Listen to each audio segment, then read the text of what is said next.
The sun sets and the world begins its slow retreat into quiet. Lights dim in the streets, conversations hush, and the clock ticks softly toward the stillness of night. Yet for so many of us, the peace outside feels like a cruel contrast to the chaos within. The day's demands may have faded, but our thoughts, the relentless, nagging ones, are still wide awake. They replay awkward moments from hours ago, rehearse worst-case scenarios for tomorrow, or dive headfirst into a deep pool of self-doubt and regrets. It feels unfair, doesn't it? After all the effort you put into surviving the day, you now have to wrestle with your own mind just to rest. But you're not alone. There's a reason your thoughts grow louder when the world gets quiet. The Stoics knew this. Marcus Aurelius wrote by lamplight, reminding himself and us that the battle isn't against the noise outside, but the storm within. When the lights go out, we're left with only ourselves, and it's in those quiet hours that the real work begins. Not work in the world, but in the mind. This isn't just about sleep. It's about reclaiming your peace, about refusing to let your mind become a prisoner of fears, regrets, and unfinished conversations. Tonight, we're going to lean into the wisdom of the ancients, not as scholars, but as people trying to find some stillness in the middle of all this noise. Because peace isn't given, it's practiced. And Stoicism, with all its raw and practical truth, just might be the calm you've been searching for. If these words feel like they're meeting you where you are, somewhere between reflection and resilience, consider subscribing. It's a way of saying this matters to you, that this journey toward clarity, depth, and inner stillness isn't just something you think about, it's something you're committed to. It's strange how silence, something we often crave during the chaos of the day, can become so overwhelming at night. You move through the hours ticking off tasks, responding to people, solving problems. Your body is in motion, your mind is occupied. But then the day ends, the lights dim, the noise fades, and suddenly you're alone with your thoughts. That's when it hits. The things you brushed aside while keeping busy now rush forward like they've been waiting all day for this quiet moment to confront you. The unresolved conversations, the worry about tomorrow, the memory of that one mistake you thought you'd forgotten. They don't knock gently. They pour in like a flood. Carl Jung once said, "Until you make the unconscious conscious, it will direct your life and you will call it fate." And this is what night reveals, the unconscious. Not because it's trying to torment you, but because it's finally been given space to speak. The mind doesn't race without reason. When the body stops, the nervous system shifts gears. There's no longer an external task to anchor it. And without something physical to focus on, the energy turns inward. It searches for unfinished business, loose ends, unresolved tension, unprocessed emotions. What you didn't feel during the day now demands attention. What you didn't say now echoes. In this way, silence is never really empty. It's filled with all the things we haven't yet faced. And the truth is, most people stay busy not because they're productive, but because they're afraid of what stillness might show them. As Socrates once said, "Beware the barrenness of a busy life." Stillness, if you let it, will hold up a mirror. That's why nights feel heavier, because we've trained ourselves to avoid that mirror. We drown it out with stimulation, endless scrolling, background noise, mental chatter, anything but being fully alone with ourselves.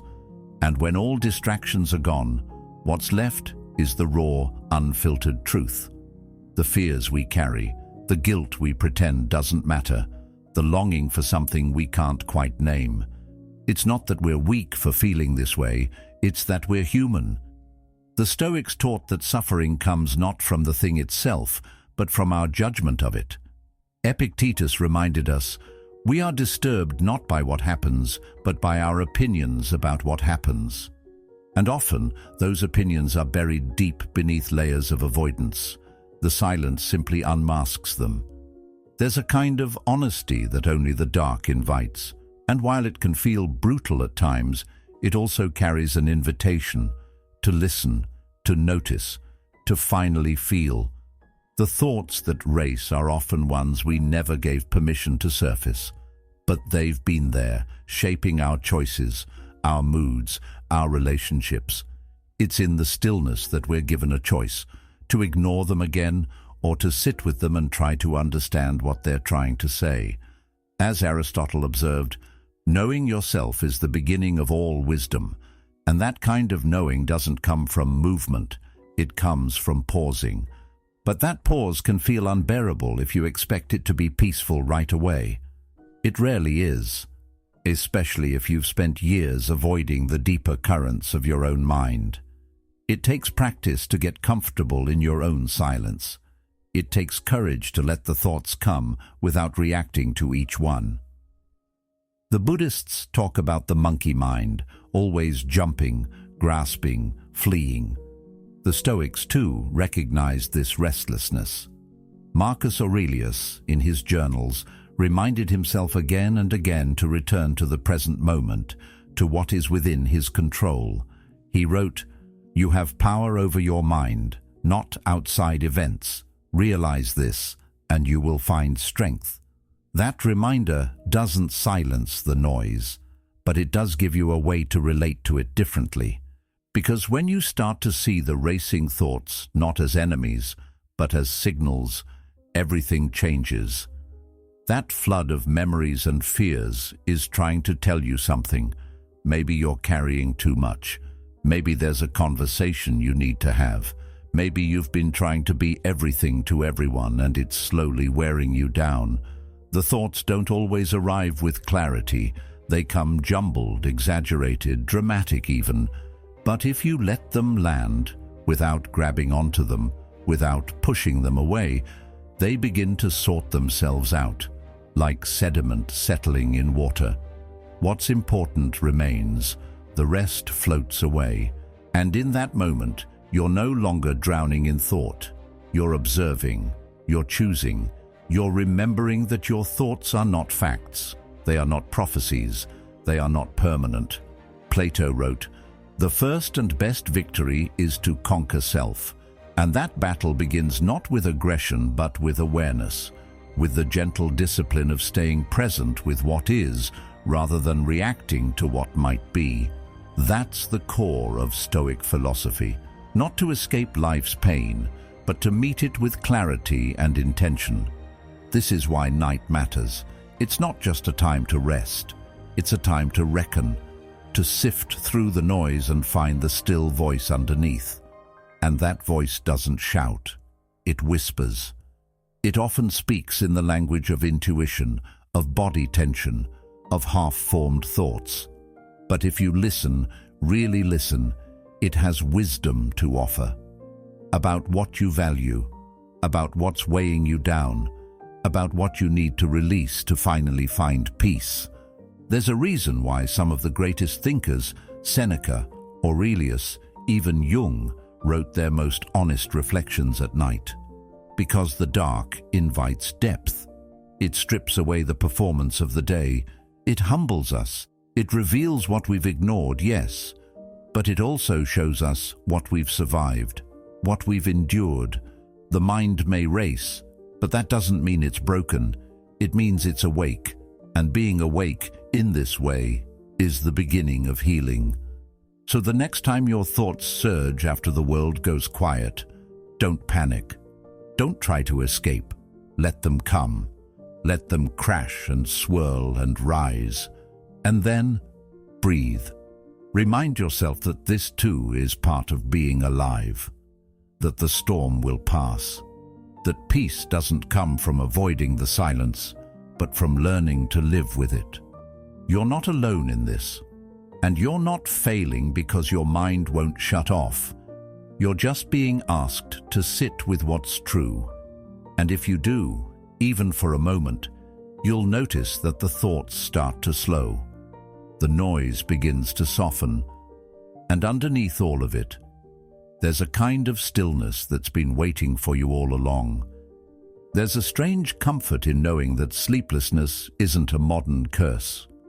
Long before the world was buzzing with screens and notifications, people still lay awake under the same sky, wrestling with their minds. Even the strongest among us, the emperors, the warriors, the thinkers, knew what it meant to stare into the darkness with a heavy heart. Marcus Aurelius, ruler of one of the greatest empires in history, spent his nights journaling, not celebrating victories, but confronting the chaos within himself. His personal reflections are filled with reminders to stay grounded, to accept what cannot be changed, to return to what matters. He wrote, "Nowhere you can go is more peaceful, more free of interruptions than your own soul." And still, he had to remind himself of that over and over again. That alone says something.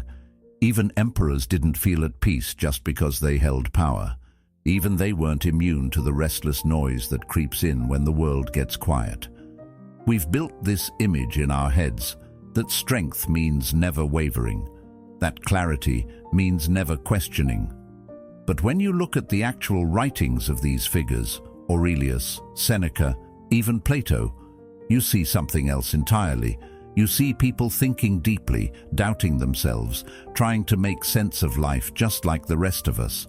Their titles didn't protect them from anxiety or regret or longing. They just had tools to face those feelings more honestly. Socrates, often considered the father of Western philosophy, spent his life asking difficult questions, not because he had all the answers, but because he believed that wisdom begins in admitting how little we know. That's not weakness, that's courage. Even Carl Jung, one of the founding minds of modern psychology, struggled with the inner world. He spoke of the shadow, the parts of ourselves we deny, suppress, or avoid. According to Jung, these hidden parts are not to be feared, but understood. One does not become enlightened by imagining figures of light, he said, but by making the darkness conscious. What keeps us up at night is often that unconscious darkness reaching out, asking to be seen. And the irony is, the more we fight it, the louder it becomes. The more we try to suppress or ignore what hurts, the more power it has over us. That's why so many powerful minds, from philosophers to psychologists, return to the same practice, self-examination. Not the harsh kind, where you beat yourself up over everything, but the steady, clear-eyed kind, where you acknowledge what's rising up in you, even if you don't understand it fully. Plato believed that the unexamined life wasn't worth living. He didn't mean that we should obsess over every mistake or constantly try to fix ourselves. He meant we should pay attention to our patterns, our values, our impulses. He believed that when we understand ourselves better, we can live more intentionally. And what better time to do that than at night, when there's nothing left to distract us? Still, that kind of reflection takes work. It's not always comforting. Sometimes it brings up guilt or fear or memories we'd rather not revisit. But that's part of being human. You're not meant to feel light all the time. You're not supposed to have it all figured out. Even those who shaped entire schools of thought had nights where they doubted everything. Even they lost sleep over things they couldn't control. So why do we judge ourselves so harshly for doing the same? There's a tendency to believe that if we were stronger, we wouldn't feel this way. But the truth is, strength often looks like facing what hurts with an open heart. It looks like staying with the discomfort long enough to understand what it's trying to teach us. Aristotle wrote that knowing yourself is the beginning of all wisdom, but that knowledge doesn't come overnight. It comes through experience, through mistakes, through moments that keep us awake at 2 a.m., wondering who we are and what we really want from this life.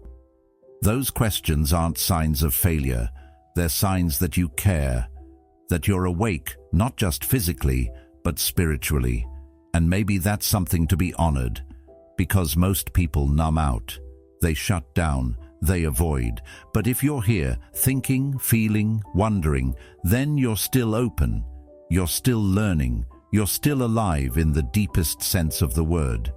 And yes, it can feel like too much sometimes, the weight of it, the vulnerability.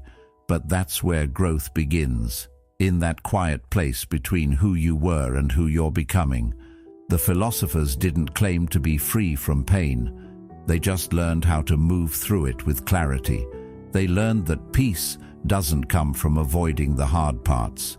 It comes from walking straight into them, guided by reason, honesty, and a little faith in the process.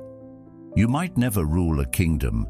You might never write a philosophical treatise or have your name etched into history, but your inner world is just as worthy of attention.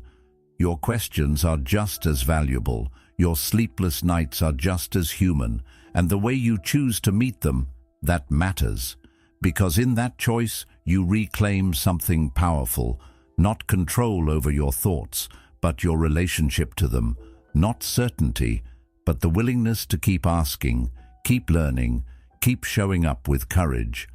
And that's what connects us, not just to the thinkers of the past, but to each other. The shared truth that behind every strong face, every calm voice, every quiet room at night, there's a mind trying to make sense of something. That's not weakness. That's the human condition. And if even emperors, warriors, and philosophers lay awake in that same struggle, then maybe, just maybe, you're exactly where you're supposed to be. We tend to think of overthinking as a defect, something to fix or silence. But what if the thoughts that swirl in your head late at night aren't problems to eliminate, but signals to understand? That's what the Stoics believed. To them, a restless mind wasn't a sign of weakness. It was an invitation to observe. Instead of battling every anxious thought like it's the enemy, they practiced stepping back, watching what arose and asking a better question. What is this trying to tell me? There's wisdom in that. Your thoughts, especially the ones that repeat themselves, don't show up for no reason. They're messengers, sometimes clumsy, sometimes dramatic, sometimes hard to decipher, but always bringing something that wants your attention. You don't have to agree with everything your mind says, and the Stoics would be the first to warn you against doing so. Epictetus reminded his students not to get carried away by impressions, but to pause and evaluate them.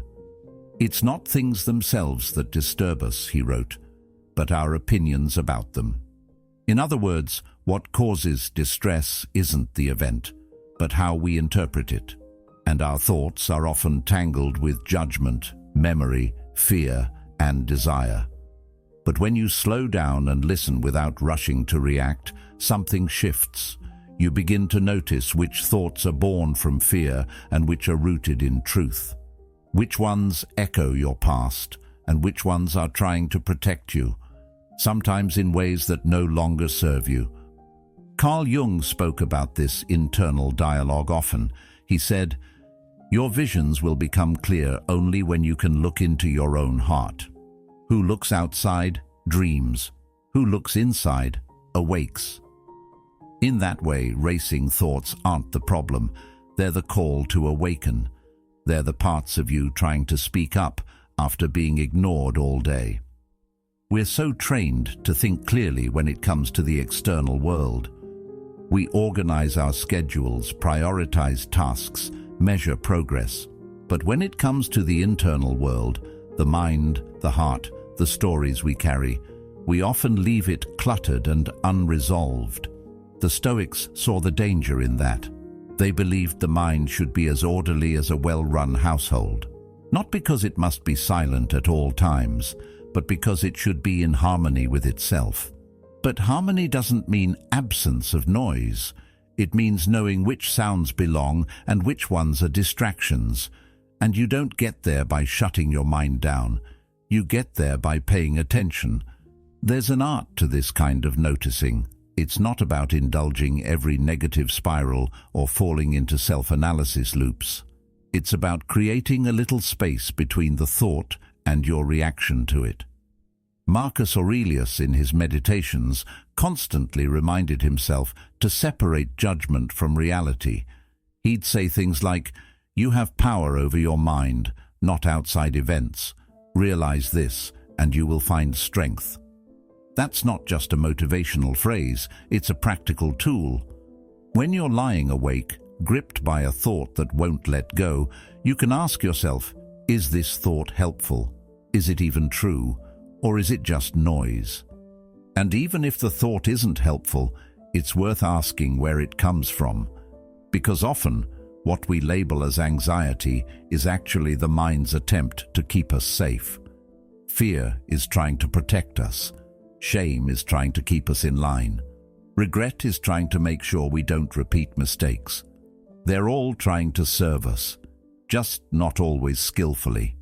That's where the Stoic perspective becomes powerful. Instead of seeing these thoughts as threats, you learn to decode them. Instead of reacting with panic, you respond with curiosity.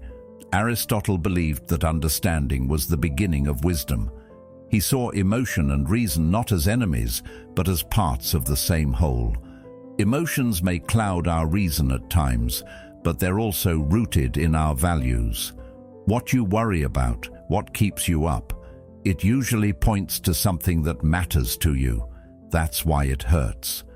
This is why the Stoics weren't emotionless, despite the stereotype. They weren't trying to become robots. They were trying to gain clarity. They knew emotions and thoughts could be turbulent, but they believed in training the mind to see clearly through that turbulence. Like a sailor learning to navigate by the stars instead of being tossed by the waves. That training didn't mean shutting down thoughts.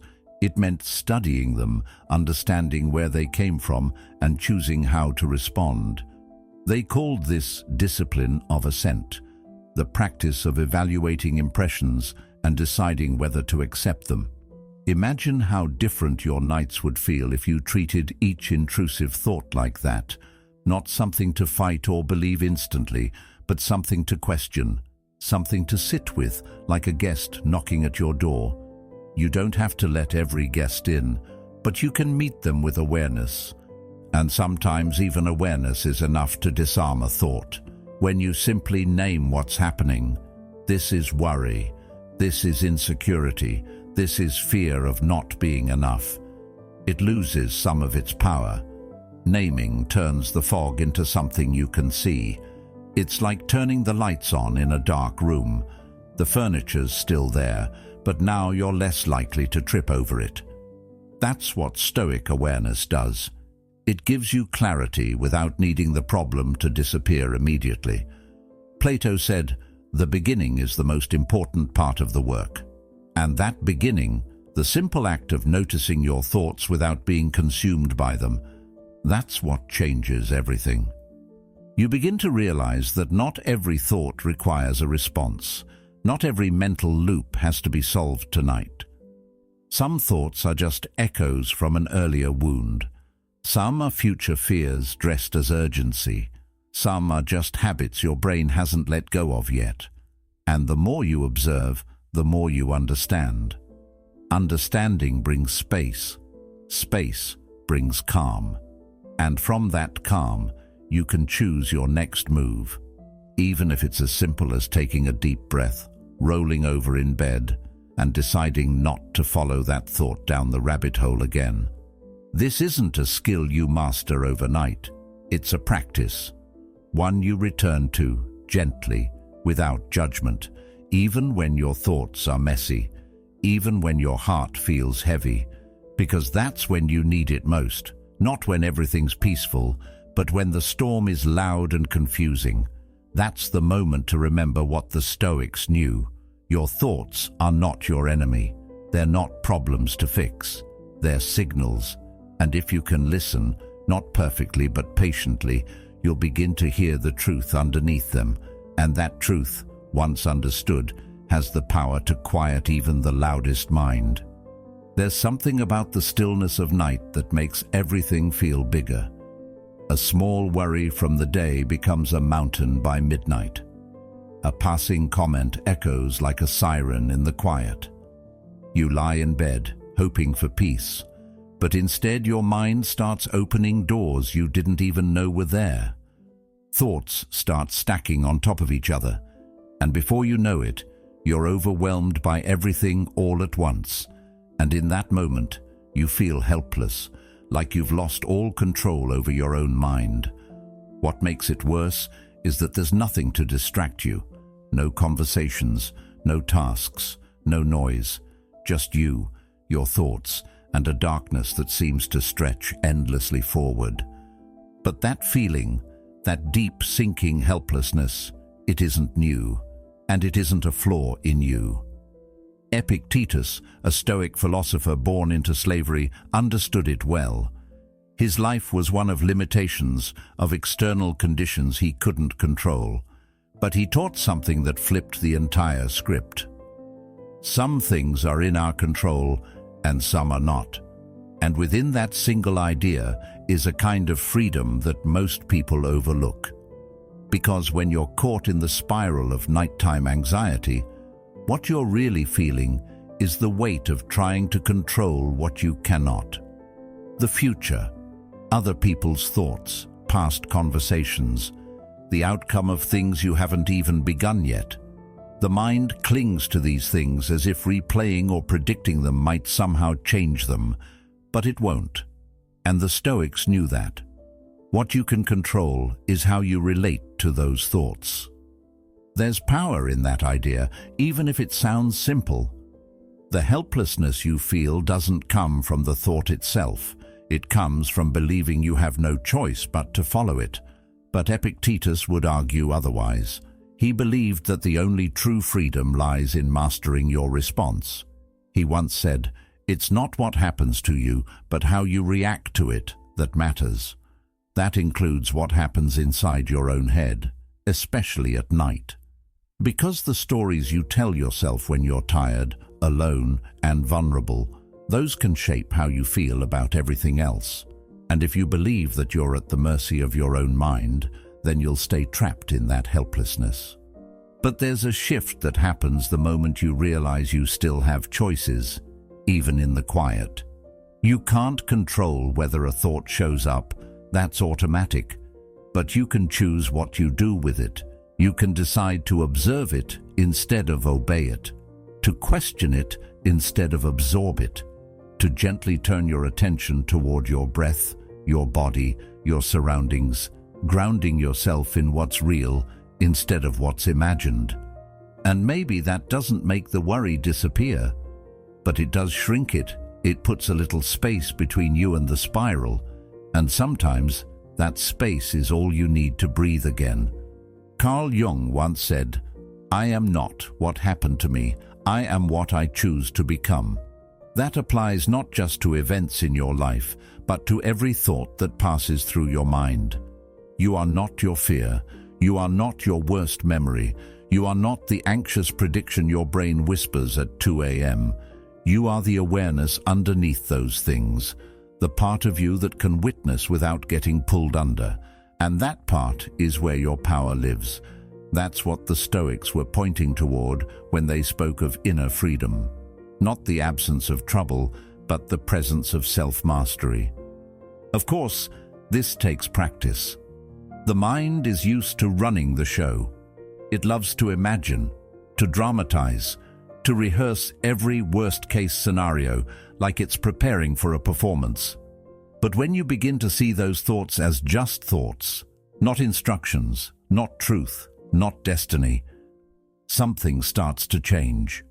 You no longer take every mental whisper as a command. You begin to respond with calm, with perspective. And even on the nights where the noise gets loud again, you remember you've met this noise before. You've sat with it and survived. And that memory becomes a kind of anchor. The reason nighttime makes us feel so helpless isn't just the lack of distractions. It's the illusion that we're alone in our struggle. But we're not. The greatest minds in history have felt this same vulnerability. They've faced the same sleepless nights, the same overthinking, the same sense of futility. Socrates, who spent his life questioning human behavior, said, know thyself. And to know yourself means to meet these moments of fear and not turn away, to see them not as signs of weakness, but as invitations to grow stronger from within. Even Aristotle saw the connection between reflection and virtue. He believed that the highest good for a human was not pleasure or success, but reasoned action aligned with one's values. And that includes how we handle our thoughts when no one's watching. That includes how we speak to ourselves when things are quiet. If we react with panic, we build panic. But if we respond with steadiness, even when it's hard, we start building resilience. That's not some motivational slogan. That's how the mind actually changes, one small decision at a time. It helps to remember that not every solution needs to arrive tonight. Sometimes the only thing required is presence. Sometimes you don't need to solve the problem, you just need to stop feeding it. Let the thought drift by. Come back to your breath. Feel the air move in and out of your body. Place your hand on your chest. Remind yourself that you're here, alive, safe in this moment. And if the thought returns, let it. Let it echo like a passing wave. But don't chase it. Don't fight it. You have better things to do, like rest. This is the kind of power Epictetus was talking about. Not the kind that dominates the world, but the kind that guides your inner life with quiet strength. The kind that allows you to feel fear and not be ruled by it. To experience uncertainty and not lose your center. To lie awake with a racing mind and still choose peace over panic. You don't need to be perfect at this. You just need to return to the practice again and again until the helplessness begins to fade. Not because the thoughts stop, but because you no longer believe that they have the final word. And maybe that's what reclaiming control really looks like. Not commanding your thoughts to be quiet, but learning to stand calmly in their presence. Not demanding a silent mind, but developing a steadier relationship with the noise. Because it's not the noise that breaks us, it's how we meet it. And with the right mindset, the right perspective, even the loudest mind can be softened by stillness. Even the most restless night can become a place of reflection, of resilience, and maybe, eventually, of rest. There's something strangely powerful about putting words to what you feel. Not poetic words, not explanations, just simple, honest labels. This is fear. This is shame. This is worry showing up again. That kind of naming doesn't seem like much on the surface, but it quietly changes everything. Because the moment you name a thought, you create just enough distance from it to stop being consumed by it. Before that moment, the thought feels like truth. It blends into your identity. It takes over your body. But when you pause and say, "This is fear," you shift from being inside the emotion to observing it from the outside.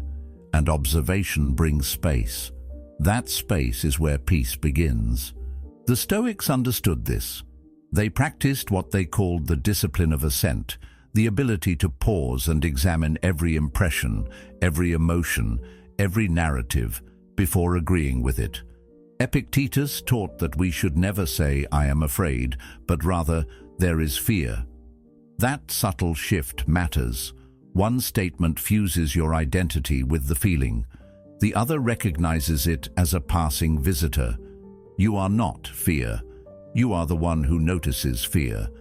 That's the difference between drowning in your thoughts and standing on the shore, watching the waves roll in. Carl Jung echoed a similar idea.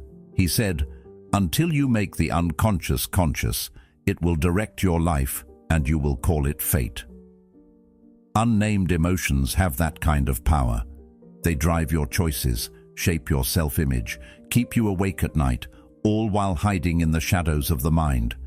But when you give them a name, even just one word, you expose them to the light, and suddenly they lose their grip. Fear doesn't vanish, but it stops whispering lies about who you are. Shame doesn't disappear, but it loses the power to define you. There's a kind of freedom that comes with this clarity. The thoughts that felt overwhelming start to shrink down to size. You begin to see patterns. You notice how shame always shows up when you're trying something new, how fear always whispers louder when things get quiet. You see these responses not as signs that something is wrong with you, but as evidence that something is stirring in you, something alive, something worth paying attention to. Because emotions aren't random, they point to what matters. Fear shows up when you're near something meaningful. Shame creeps in when you're bumping against old wounds or expectations. And instead of pushing them away, the Stoics would encourage you to lean in, not to suffer, but to understand. Plato believed that clarity was the beginning of wisdom. He wrote that the soul should aim for harmony, not through force, but through knowledge of itself. And naming what you feel is the first step in knowing yourself. It's not about indulging every emotion. It's about meeting them with honesty. There's a reason why people keep journals, why they talk things out loud in empty rooms, why they write something down and suddenly feel lighter. Words anchor emotion. They turn what's swirling into something you can hold in your hands. Labeling thoughts is like picking up a tangled knot and realizing where it begins. This is anxiety. This is uncertainty. You don't need to fix it right away. Just naming it calms the nervous system. Just recognizing what you're experiencing helps your body stop treating it like a threat. Neuroscience backs this up too. Studies show that labeling emotions reduces activity in the amygdala, the part of your brain responsible for fight or flight responses, and activates the parts associated with reasoning and awareness. In other words, giving something a name returns control to the part of you that can respond instead of react. It also helps you speak to yourself more gently. When you say, "I'm overwhelmed," it feels like a judgment. But when you say, "There's a lot of fear in me right now," something softens. That sentence makes room. That sentence sounds like something you'd say to a friend. And that's the point. The way you speak to yourself shapes how you move through the world. Socrates believed that wisdom began with self-questioning, but he also modeled self-kindness in the way he challenged others. Not to humiliate, but to bring them closer to truth. The same applies inward. You don't label emotions to criticize yourself. You do it to understand, to slow down the storm and find your footing again.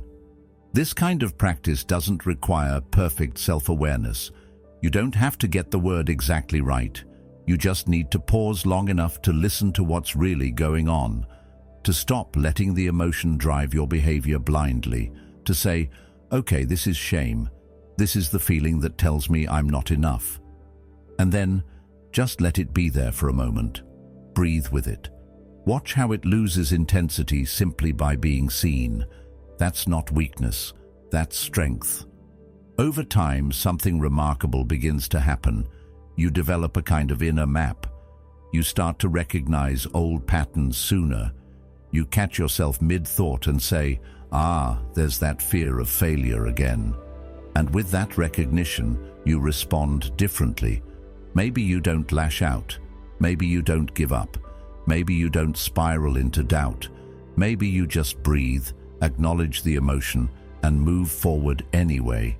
That's the Stoic approach in action, not resistance, not suppression, but awareness and alignment with reason. It's not about being emotionless, it's about being unshaken. And to be unshaken, you have to first see clearly. Labeling your thoughts doesn't make you cold or detached, it makes you conscious. It turns reactivity into reflection. It turns chaos into something you can meet with presence. And it brings a kind of quiet strength that stays with you, even on nights when your mind refuses to settle. The goal isn't to get rid of fear or shame or uncertainty. The goal is to stop letting those emotions write your story in the dark. You get to be the author. And when you name the emotions, you take the pen back, one word at a time, one breath at a time, one moment of clarity in the middle of the night, and suddenly you're no longer powerless, you're present, you're grounded, you're awake, not in the anxious sense, but in the aware sense. And that changes everything. Some thoughts don't respond to logic. You can talk them through, journal about them, try to see them from every angle, and still they sit there, heavy, unresolved, like a stone in the chest. Marcus Aurelius knew this feeling well. He wasn't just a Roman emperor. He was also a thinker, a Stoic, and a man who struggled nightly with the same mental storms we do. In his private notes, never meant to be published, he wrote down his thoughts as a way to steady himself. His worries weren't always conquerable. Many times they weren't even clear. But Marcus had a way of approaching these uncertainties with clarity. When a problem couldn't be solved, he shifted focus from the problem itself to how he responded to it. That was the Stoic path. Not control over life, but over your posture within it. He would remind himself, you have power over your mind, not outside events. Realize this, and you will find strength. That's not just a motivational quote. It's a roadmap for nights when the weight of what you can't fix starts to take over. Marcus didn't try to outthink uncertainty. He accepted it. He wrote through it. He asked himself, is this within my control? And if the answer was no, he let it go. Not carelessly, not without feeling, but consciously. He understood that a mind chasing after every unresolved thought is a mind that will never find rest. There's a wisdom in choosing to step back, not because you don't care, but because caring too much about the wrong things drains your ability to act on the right ones. This idea of focusing on what you can control has echoed through time because it touches something we all experience: the helplessness that grows when your thoughts spiral out of reach. It feels productive to replay things, to imagine every possible future, to prepare for every scenario. But really, it's exhausting. Epictetus, another Stoic, said it clearly: make the best use of what is in your power and take the rest as it happens. It's not a call to give up. It's a call to prioritize your energy. If you're lying in bed thinking about something that won't change no matter how many times you think it through, that's your cue. Let it go, not out of defeat, but out of wisdom. Marcus would often use writing as a mirror. His journals weren't perfect essays. They were raw, sometimes repetitive, sometimes emotional, but they helped him untangle what was real and what was just noise. He didn't try to be profound. He tried to be honest. One entry might be about death, the next about someone annoying him in court. But through it all, there was a steady theme. Return to what's within your reach. Return to the self. He reminded himself that most things, opinions, outcomes, judgments, weren't under his command. And if they weren't, they didn't deserve his suffering. Aristotle believed that virtue was found in action, not in thoughts or feelings. To him, character was built through habit, by doing the right thing, not just thinking the right way. And Marcus applied that, even in the realm of thought. He practiced a habit of turning away from rumination and toward perspective. When a worry returned, he didn't fight it. He noticed it, named it, and redirected his attention. You are distressed, he'd write to himself. But what are you distressed about? About something in the outer world. Then know that nothing outside of your own mind can truly harm you. The beauty of this practice is in its simplicity. You don't need to solve everything before sleep. You just need to sort what's yours to carry and what isn't. Write it down if it helps. Draw a line. On one side, what's in your control. On the other, what isn't. And then practice letting go of the second list. Don't try to suppress it. Just acknowledge it and place it somewhere outside your body, outside your brain. That act alone shifts the weight. Your nervous system calms, your breath returns, because your mind isn't built to hold every possible future. It's built to meet the present moment with wisdom. Carl Jung believed that peace came not from pushing things away, but from integrating them, seeing them clearly, understanding where they come from, and making room for them without letting them take over. Marcus Aurelius did the same. He didn't pretend to be fearless. He acknowledged his fear and then reminded himself that courage wasn't the absence of fear. It was moving forward anyway. He didn't need certainty to find stillness. He just needed honesty and a willingness to act where he could. There's something deeply human in the way Marcus met his worries. He didn't always win. Some days he failed. Some entries show a man clearly frustrated, tired, disheartened. But he returned, again and again, to the discipline of the mind, to choosing his focus, to letting go of what had no solution in the moment. And that's the part we can take with us. Because we all face moments where the weight of uncertainty grows too loud, where the silence of night becomes a backdrop for worry. And in those moments, what we need isn't more thought. What we need is clarity. It starts with asking, is this mine to fix?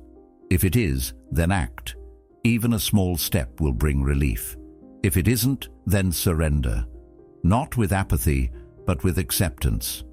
That's what the Stoics taught, not to be emotionless, but to be anchored. Even when storms roll in, especially then. There's humility in this practice, a quiet strength, a kind of wisdom that doesn't need to solve everything to feel at peace. It simply knows its limits and honors them. Marcus Aurelius didn't conquer every thought, but he refused to let the unsolvable ones run his life. That's the lesson he left behind, one that still whispers through the centuries. Focus on the space where your power lives. Let the rest go. And maybe that's enough for tonight. Not certainty, not perfection, just enough presence to choose what matters and release what doesn't. Just enough stillness to remember, you are not your worry. You are the one who decides what it means, and in that, even the most restless mind can begin to rest. There's something sacred about the way words settle on a page when the rest of the world has gone quiet. When the noise dies down and the distractions fall away, writing becomes more than just an outlet. It becomes a ritual, not in the religious sense, but in the deeply human sense. A practice that gently guides the mind out of chaos and into clarity. Even a few lines scribbled in a notebook before bed can carry more weight than 100 thoughts bouncing around in your head. Because writing, unlike thinking, has structure. It gives shape to what felt formless. It turns noise into language. It becomes a soft landing for the mental debris we carry all day. We don't usually realize how many unspoken things we hold on to until we sit still and try to put them into words. Worries, regrets, small resentments, things we wish we'd said differently. During the day, we push them down, numb them with productivity or noise. But at night, they rise. And if we don't do something with them, they just stay there, floating. Writing is the act of sitting down and saying, I see you. It doesn't demand that we solve anything. It just invites us to notice, to name, to release. Marcus Aurelius did this almost every night. His meditations weren't written for publication. They were written for survival, for sanity, for self-examination. He faced war, betrayal, the constant weight of leadership. And yet he returned to the page with honesty. He wrote not to impress others, but to remind himself of what mattered, of what was in his control, of who he wanted to be. And we can do the same. Not with long essays or perfect grammar, just a few sentences, just a moment to get honest before sleep. Carl Jung believed that what remains unconscious will shape your life until it is brought to awareness. That's exactly what journaling does. It's a mirror that shows you the patterns you were too busy to notice during the day. It reveals the thoughts that echo quietly in the background. Sometimes they're about fear, sometimes anger, sometimes longing, but all of them want the same thing: attention. And when you give them that, just by writing them down, you begin to reclaim your mind from the grip of unconscious reaction. The act doesn't need to be dramatic. You can start with something simple. Here's what felt heavy today. Or, what I keep thinking about tonight is. That small prompt opens the door, and once it's open, even for just 5 minutes, something begins to shift. The emotion that felt overwhelming becomes something you can observe. The thought that wouldn't let go becomes something you can hold, examine, and put down. You don't need to resolve it. You just need to give it a place to rest. Socrates taught that the unexamined life is not worth living. That doesn't mean we need to analyze every emotion or become experts in philosophy, but it does mean we benefit from reflection, from looking back, even briefly, and asking, did I live today the way I want to live? Writing is how we answer that question, not always with certainty, but with sincerity. When you write about your day, you create a kind of closure, like finishing a chapter, so your mind isn't stuck rereading the same lines all night. And writing also allows for gentleness. In our minds, we can be harsh. We criticize, we replay mistakes, we worry about things beyond our control. But on the page, there's an opportunity to shift that tone, to meet yourself with patience, to say, that was hard today, but I handled it. Or, I wasn't proud of that moment, but I learned something from it. That voice, the one that understands and forgives, becomes stronger the more we write. And the stronger it becomes, the easier it gets to sleep at night. Aristotle believed that virtue wasn't something you had, but something you practiced. That character was built through repeated actions. If you practice honesty, you become honest. If you practice reflection, you become wise. And that's what this writing ritual is about. Not just unloading emotions, but shaping who you are, one night at a time. It's in those small moments before sleep where you start becoming someone calmer, more grounded, more clear. Over time, this practice starts to leave a mark. You begin to recognize your own patterns. You catch yourself earlier when the mind spirals.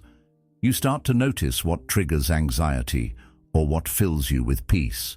You become more fluent in your inner language. And that fluency is powerful because when you understand yourself, you stop being so easily knocked off balance. You meet stress with resilience. You meet fear with perspective. And you meet yourself as you are, without judgment. Even when you don't know what to say, the act of putting pen to paper still helps. You can write a list. 3 things that felt good today. 3 things you're grateful for. 1 thing you want to do better tomorrow. You can write about the weather if that's all you've got, because what matters isn't the content, it's the attention. The ritual itself becomes a signal to your nervous system. The day is done, and now we slow down. Now we return. Plato once said that writing is a kind of remembering. And in these quiet moments, what we remember isn't just the events of the day, but the meaning inside them. The way a simple conversation lingered. The way a mistake revealed something you hadn't seen before. The way a quiet act of kindness softened your edges. These are the details that get lost if we never pause. Writing is how we catch them. It's how we honor them. And some nights, you'll notice something beautiful. You'll start to feel lighter after just a few words. The mind, which felt full just minutes ago, begins to soften. The body begins to relax. The world doesn't feel so loud anymore. Because you made space for reflection. Because you chose not to carry it all inside. That's the quiet power of this practice. It's not dramatic. It's not loud. but it's deeply transformative. It gives you back your breath. It turns your attention inward, where all the noise eventually settles. And in that space, you find peace. Not because everything is solved, but because everything has a place. Even the pain, even the uncertainty. It all finds room, and that room, created by your own hand, becomes a sanctuary. So write, even if it's just one sentence, one word. Make it a habit not because you have to, but because you deserve that moment of peace, that return to self. Let the page hold what you no longer need to carry, and as you close the notebook and lay your head down, know that you did something good for your mind tonight. You created stillness, you created clarity, you created peace, and you did it with nothing more than a pen, a little honesty, and the decision to meet yourself where you are. Overthinking wears many disguises. It can feel like preparation, like control, like intelligence. You tell yourself, if I just run through this one more time, I'll be ready. So you do, again and again. You replay the conversation, you reimagine the situation, you rehearse the future until it becomes a loop you can't turn off. But here's the truth.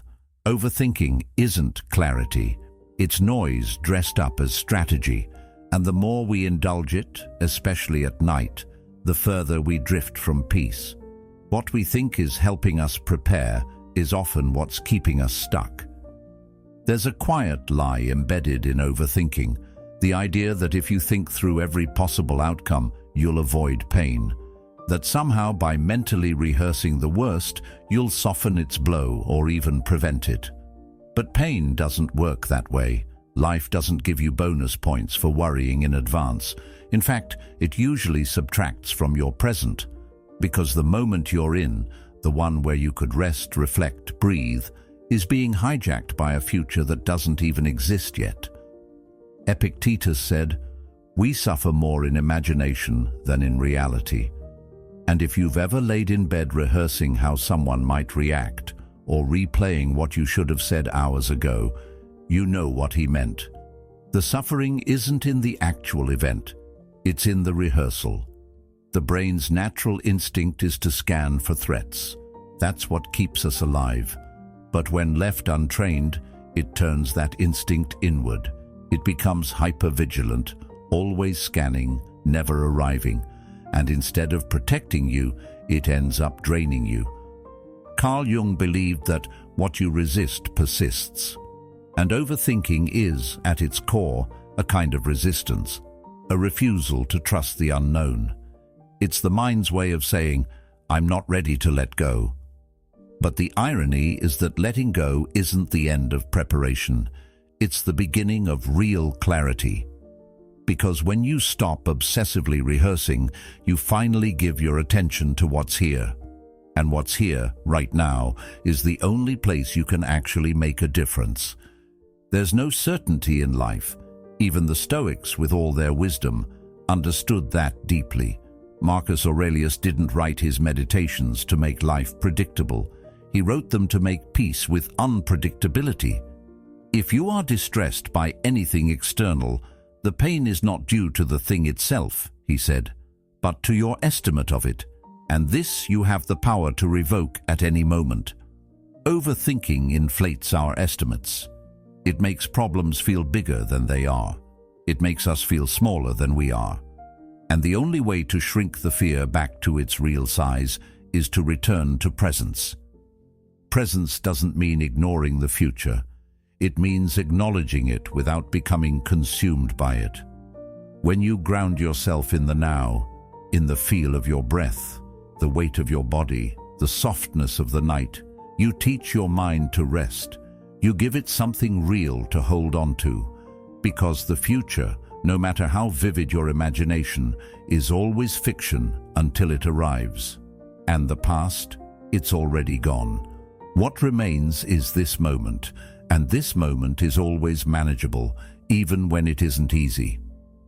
Aristotle said that the energy of the mind is the essence of life. Where you place that energy shapes not just your mood, but your character. Overthinking spreads that energy thin. It scatters it across timelines and worries, making it harder to take action, to focus, to sleep. But when you draw that energy inward, when you say, "What can I actually do now?" something changes. You shift from reaction to intention. You stop rehearsing life and start engaging with it. And let's be honest, most of what we overthink never happens. You've lived long enough to know that. Most of your imagined catastrophes never come true, and the ones that do, they don't feel like you imagined anyway. Because reality has texture, it has shape and nuance. It forces you to rise in ways that your late-night predictions could never have prepared you for. That's why presence is so powerful, because it teaches you to meet life where it is, not where your fears project it to be. Socrates said that the only true wisdom is in knowing you know nothing. That's not defeatist, that's freedom. When you stop trying to anticipate every twist, you get to show up with curiosity instead of fear. You get to listen instead of assume. You get to sleep instead of spiral. It's not that the future doesn't matter, it's that you can't live it now. And if you can't live it now, you don't need to carry its weight now. There's also a kind of emotional honesty in presence that overthinking avoids. Overthinking gives the illusion of doing something, but it often masks what we're unwilling to feel: fear, shame, powerlessness. These emotions can't be thought through, they have to be felt. And ironically, when you stop running from them, they tend to soften. Writing helps. Breathing helps. Even silence helps. Because in those moments, you're not feeding the loop. You're stepping out of it. Plato described the mind as a charioteer pulled by two horses, one driven by reason, the other by emotion. When those two forces are in conflict, the chariot veers. Overthinking is what happens when reason tries to overpower emotion instead of understanding it. The goal isn't to shut off emotion or ignore logic. It's to guide both with awareness, and awareness begins in the present, not in the imagined future, but in the felt experience of now. You don't need to stop thinking altogether, you just need to notice when thinking turns into looping. When the same thought has passed through your head 5, 10, 20 times, it's no longer helping, it's become a form of control. And control, as the Stoics remind us, is almost always an illusion. What you can control is your breath, your posture, your response, your attention. And when you bring your attention back to those things, you reclaim your peace. Peace isn't passive, it's active. It's a choice made again and again to meet this moment with your full presence. Not to escape what might happen, but to be anchored in what is happening. To say, "This is enough for now." That doesn't mean giving up on your plans or ignoring reality. It means refusing to be ruled by the what-ifs. Because your strength doesn't come from guessing right. It comes from showing up with clarity, no matter what comes. So tonight, instead of rehearsing a future you can't predict, return to the present you can influence. Breathe, write, sit still. Let your mind be here. Let your thoughts pass without gripping them. You don't need to solve everything to rest. You just need to stop pretending that worry is a form of wisdom. It's not. Presence is. And you have access to that, not tomorrow, not someday, but right now. When your mind won't stop spinning, when thoughts collide and race and spiral with no clear destination, your breath is still there, steady, patient, unaffected by the stories in your head. Stoicism, at its core, isn't just a mental framework. It's a way of being in your body. The Stoics knew that the mind and body are not separate. They believed that how we hold ourselves, how we breathe, how we move, all of it shapes how we think and feel. Marcus Aurelius, the emperor philosopher, constantly reminded himself to return to his breath, to ground his reason in what he could control, not in the chaos around him, but in the calm within. There's something simple, even humble, about breathing. It doesn't ask much. You don't have to be enlightened or perfect to do it. You just have to stop, pay attention, inhale, exhale, and yet in those few seconds you return to something ancient and powerful. Your breath becomes a signal, not just to your body, but to your nervous system. A slow breath tells your body, it's safe. You don't need to run, to rehearse, to fix anything right now. This is the opposite of panic. This is presence. Aristotle once said, "The soul never thinks without a picture, but before the picture there is breath." Breath is the foundation of awareness, the invisible current that carries your attention. When you feel like you're drowning in thought, the breath is a lifeline. You follow it down, past the noise, into the rhythm of your own being. The Stoics taught that you don't fight the storm by shouting at it, you stand still and steady yourself against it. Your breath is that stillness. It's your anchor when the waves rise. Think about how the body responds to stress. The heart speeds up, the shoulders tense, breathing becomes shallow and quick. These aren't random reactions, they're signals.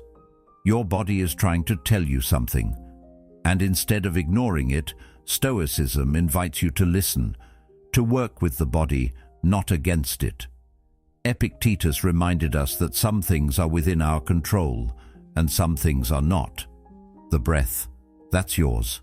You don't need permission to slow down. You don't need the world to calm down before you do. Carl Jung spoke often about integration, about the need to bring the unconscious into the light. One of the most direct ways to begin that process is through the body. The breath is not symbolic, it is literal, and yet it holds meaning. When you start breathing slowly, intentionally, you create a pause. And in that pause, thoughts lose their grip. They don't disappear, but they lose their urgency. You see them more clearly, and in seeing them clearly, you remember something important. You are not your thoughts. You are the observer, the one behind the screen. Socrates believed that the body must be trained alongside the soul, not as a vanity project, but as a practice of discipline and clarity. The Stoics weren't detached intellectuals floating above the physical world. They trained, they walked, they fasted, they breathed, because they knew that the way we live in our bodies reflects and affects the way we live in our minds. When your breath is shallow and tight, your thoughts are likely to follow. When your breath deepens, your awareness expands. There's a reason meditation, yoga, even ancient battle rituals all center around breath. It brings coherence. It brings you back. Breathing also reconnects you to time. Most anxiety lives in the future. Most regret lives in the past. But the breath, it's only ever here. Now it won't follow you into tomorrow. It doesn't cling to yesterday.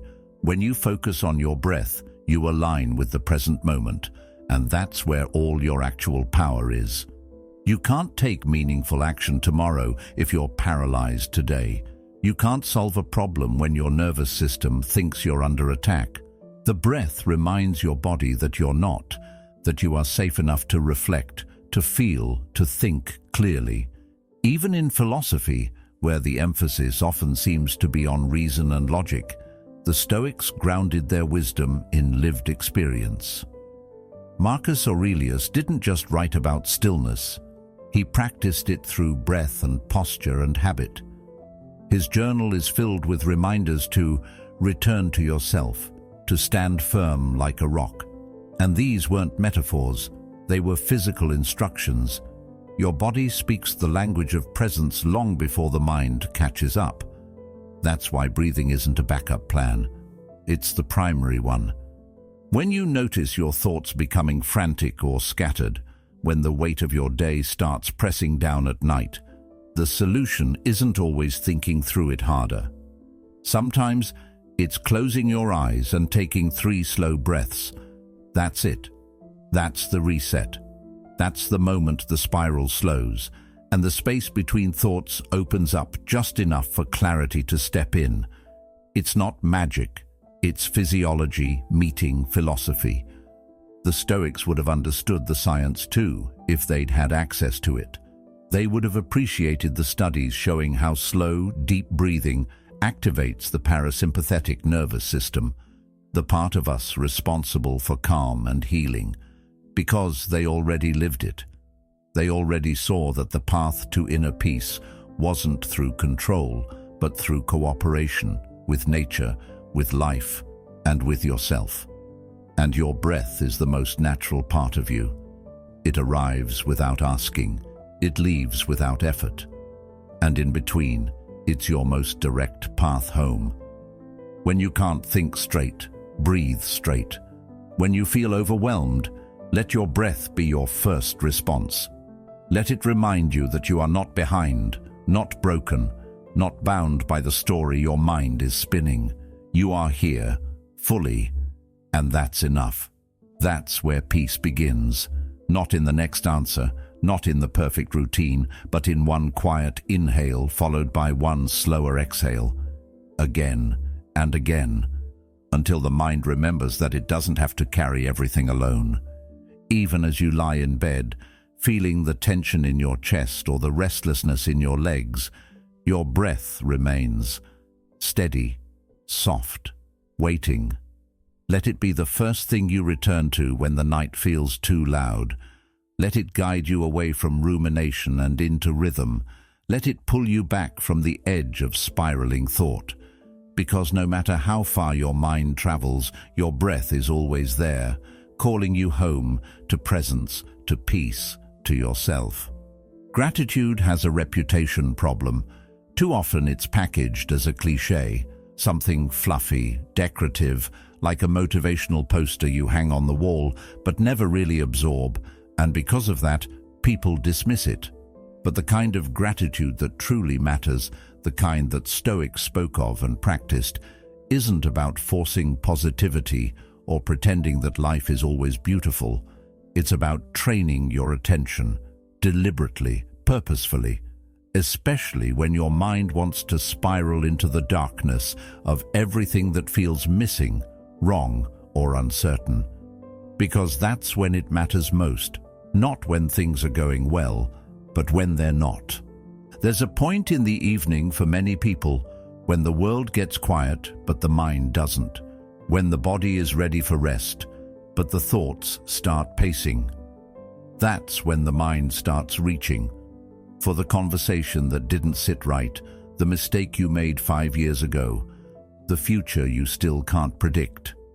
And in that chaos, gratitude becomes a kind of mental posture, a way of turning your head gently toward what is here, not to deny the worries, but to loosen their grip. Carl Jung once said, "What you resist not only persists, but will grow in size." Gratitude in this light isn't resistance, it's redirection. It's choosing to shine a light on something real that you can hold, even if everything else feels unsteady. And it doesn't take much, just a breath, a pause, and a question. What is good right now? Not perfect, not flashy, just good. It could be the comfort of the pillow beneath your head, the fact that your heart keeps beating without you asking, the sound of quiet in a room that's finally still. These aren't throwaway details, they're the scaffolding of presence, and the Stoics knew that presence was the only real antidote to anxiety. Seneca wrote, "True happiness is to enjoy the present without anxious dependence upon the future." Gratitude trains you to do exactly that, not by force, but through gentle awareness. The act of noticing what's good is also the act of pulling your mind out of the spiral. A spiral is, by nature, a loop. It feeds on momentum. One thought spins into another, and before you know it, you're 10 layers deep into imaginary scenarios and impossible standards. Gratitude interrupts that loop. It stops the spin, even for a moment, by offering you something else to hold, something grounded, something that doesn't need to be fixed or changed or predicted, just appreciated. Plato spoke of the soul's nourishment as a return to what is good, true, and beautiful. And while that may sound lofty, it can also be incredibly simple. What is good in this moment? What has remained despite everything else? Gratitude isn't a denial of what's hard. It's a refusal to let the hard things consume everything. It's a decision to include what's beautiful, no matter how small, in the final picture of your day. The reason this works, and it does work, isn't just philosophical, it's physiological. When you focus on gratitude, your brain releases dopamine and serotonin, chemicals that help calm the nervous system. It's not about pretending everything is fine. It's about giving your body a chance to step out of fight or flight mode, a chance to rest. That's why a nightly gratitude practice isn't fluff.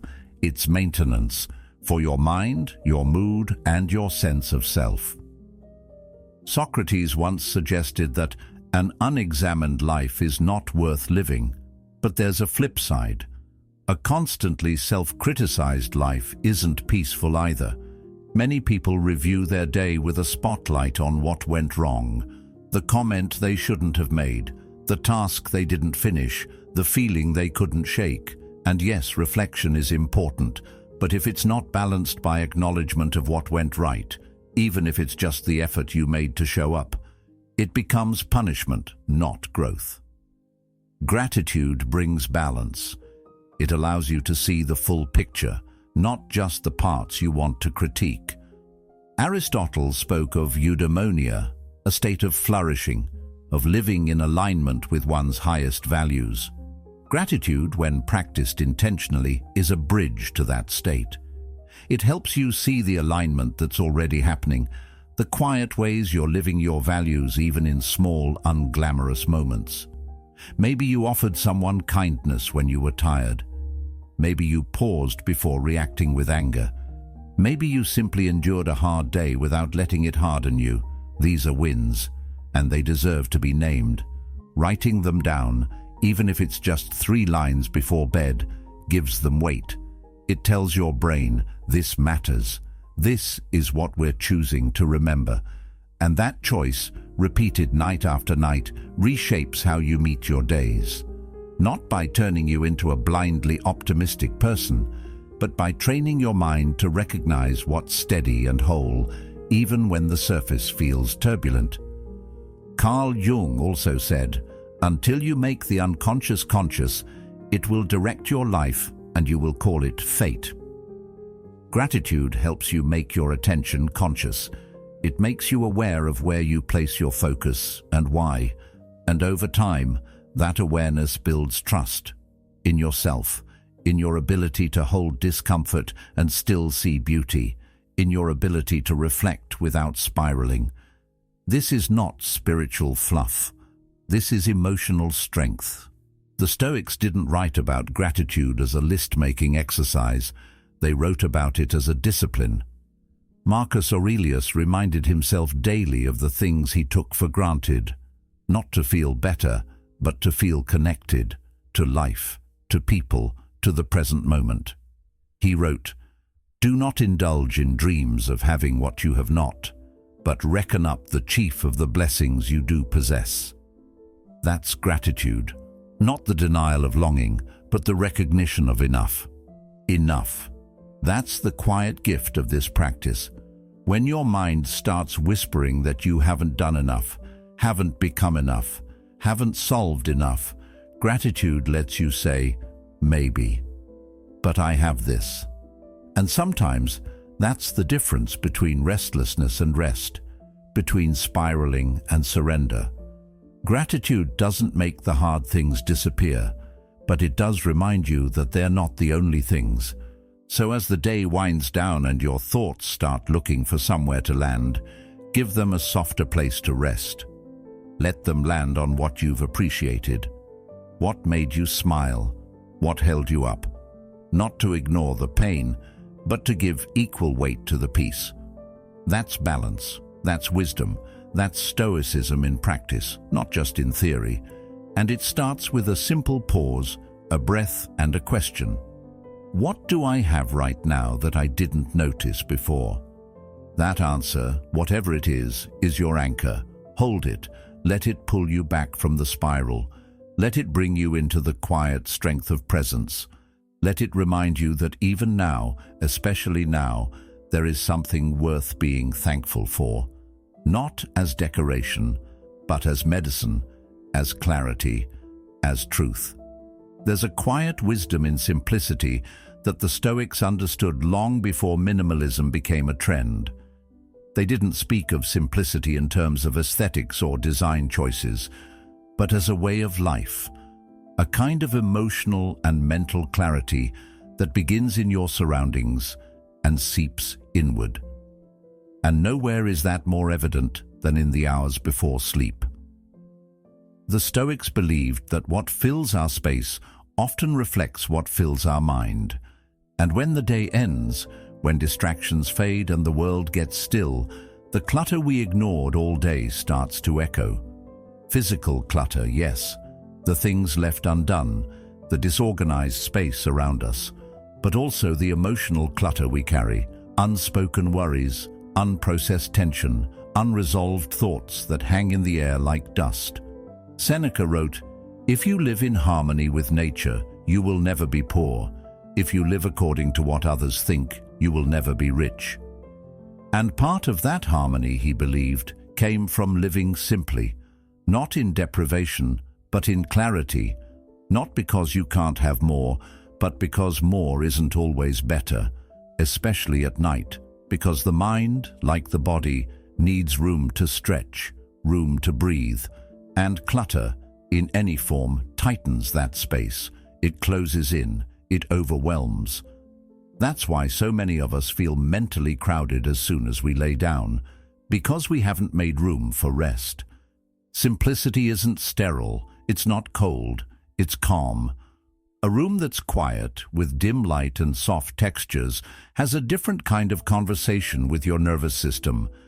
It says you're safe. There's nothing to fix right now, nothing to chase. And the Stoics, practical as they were, would see this not as luxury, but as wisdom, as preparation. You don't walk into rest the same way you walk into a meeting or scroll into sleep. You arrive slowly, intentionally. You let the outer world mirror the inner one you want to create. Plato once taught that the first and best victory is to conquer self. But to do that, you must first quiet the noise. And often, the simplest path to that quiet starts with your space. What are you holding on to that adds nothing but weight? That doesn't bring meaning or peace. That distracts rather than anchors. It could be a pile of clothes, or a to-do list scribbled on 5 sticky notes, or even an old resentment that you keep dusting off. Simplicity is a kind of self-honesty, a choice to stop surrounding yourself with things that don't serve the life you want to build. Carl Jung spoke often about the need to bring order to the unconscious, and while he focused on dreams and archetypes, the same applies to our environment. External chaos is often a mirror of internal disorder, and when we strip things down, even just a little, we create room for insight. The bed becomes a place to rest, not to ruminate. The night becomes an invitation to reflect, not react. It's not about perfection. It's about removing what blocks the stillness you crave. The Stoics would have appreciated the ritual of preparing a space for sleep. Not as performance, but as practice, a form of respect. Turn off the unnecessary light, close the laptop, set the phone down. These aren't just habits, they're signals. They tell your mind, the day is done. And in that closure, there is peace. Marcus Aurelius, the most powerful man in the world at one point, reminded himself nightly that simplicity wasn't weakness, but strength. Very little is needed to make a happy life. It is all within yourself, in your way of thinking. And part of that way of thinking was shaped by what he chose to let go of. Simplicity, then, becomes a kind of boundary, a way of protecting your peace from the world's noise. Because not everything needs to be answered tonight. Not every problem needs solving before morning. And often, when you remove what's unnecessary, what truly matters becomes visible. That's the heart of Stoic thought, the essential over the excessive, the meaningful over the many. At night, when your thoughts try to multiply, simplicity brings them back to one, this moment, this breath, this space. Think about how differently your nervous system reacts in a clean, quiet room compared to one filled with clutter, noise, or stimulation. It's not just about taste, it's about regulation. Your body takes cues from your environment. When the space around you calms down, your body follows. That's why the Stoics emphasize simplicity, not just in philosophy, but in lifestyle. They knew that serenity isn't stumbled upon, it's cultivated, one choice at a time. Socrates was famous for living simply, not because he couldn't acquire things, but because he believed they weren't necessary for the kind of life he valued. He said, "He is richest who is content with the least." And while that may sound extreme to modern ears, there's truth there. Especially before sleep, when more stimulation, more input, more distraction doesn't help, it harms. Simplifying your space before bed is not about being minimalist for the sake of it. It's about creating a kind of sanctuary, a space where your mind can soften, where your thoughts can breathe without being buried. This extends to the emotional space too. Letting go of the day's excess doesn't just mean turning off the lights. It means putting down the stories you don't need to carry into tomorrow. The arguments you've replayed 5 times already, the expectations you didn't meet, the tasks left undone. Simplicity at night is about release. Not because you don't care, but because caring too much, too late, turns into self-punishment. And the Stoics taught that you meet life better when you're rested, not restless. Seneca warned about the trap of busyness, how it becomes its own form of distraction. It is not that we have a short time to live, but that we waste much of it. And how much of that waste comes from unnecessary mental clutter. Simplicity doesn't mean everything is perfect. It just means everything that remains has a purpose. And at night, the purpose is rest. That's it. You don't need answers. You need room. You need quiet.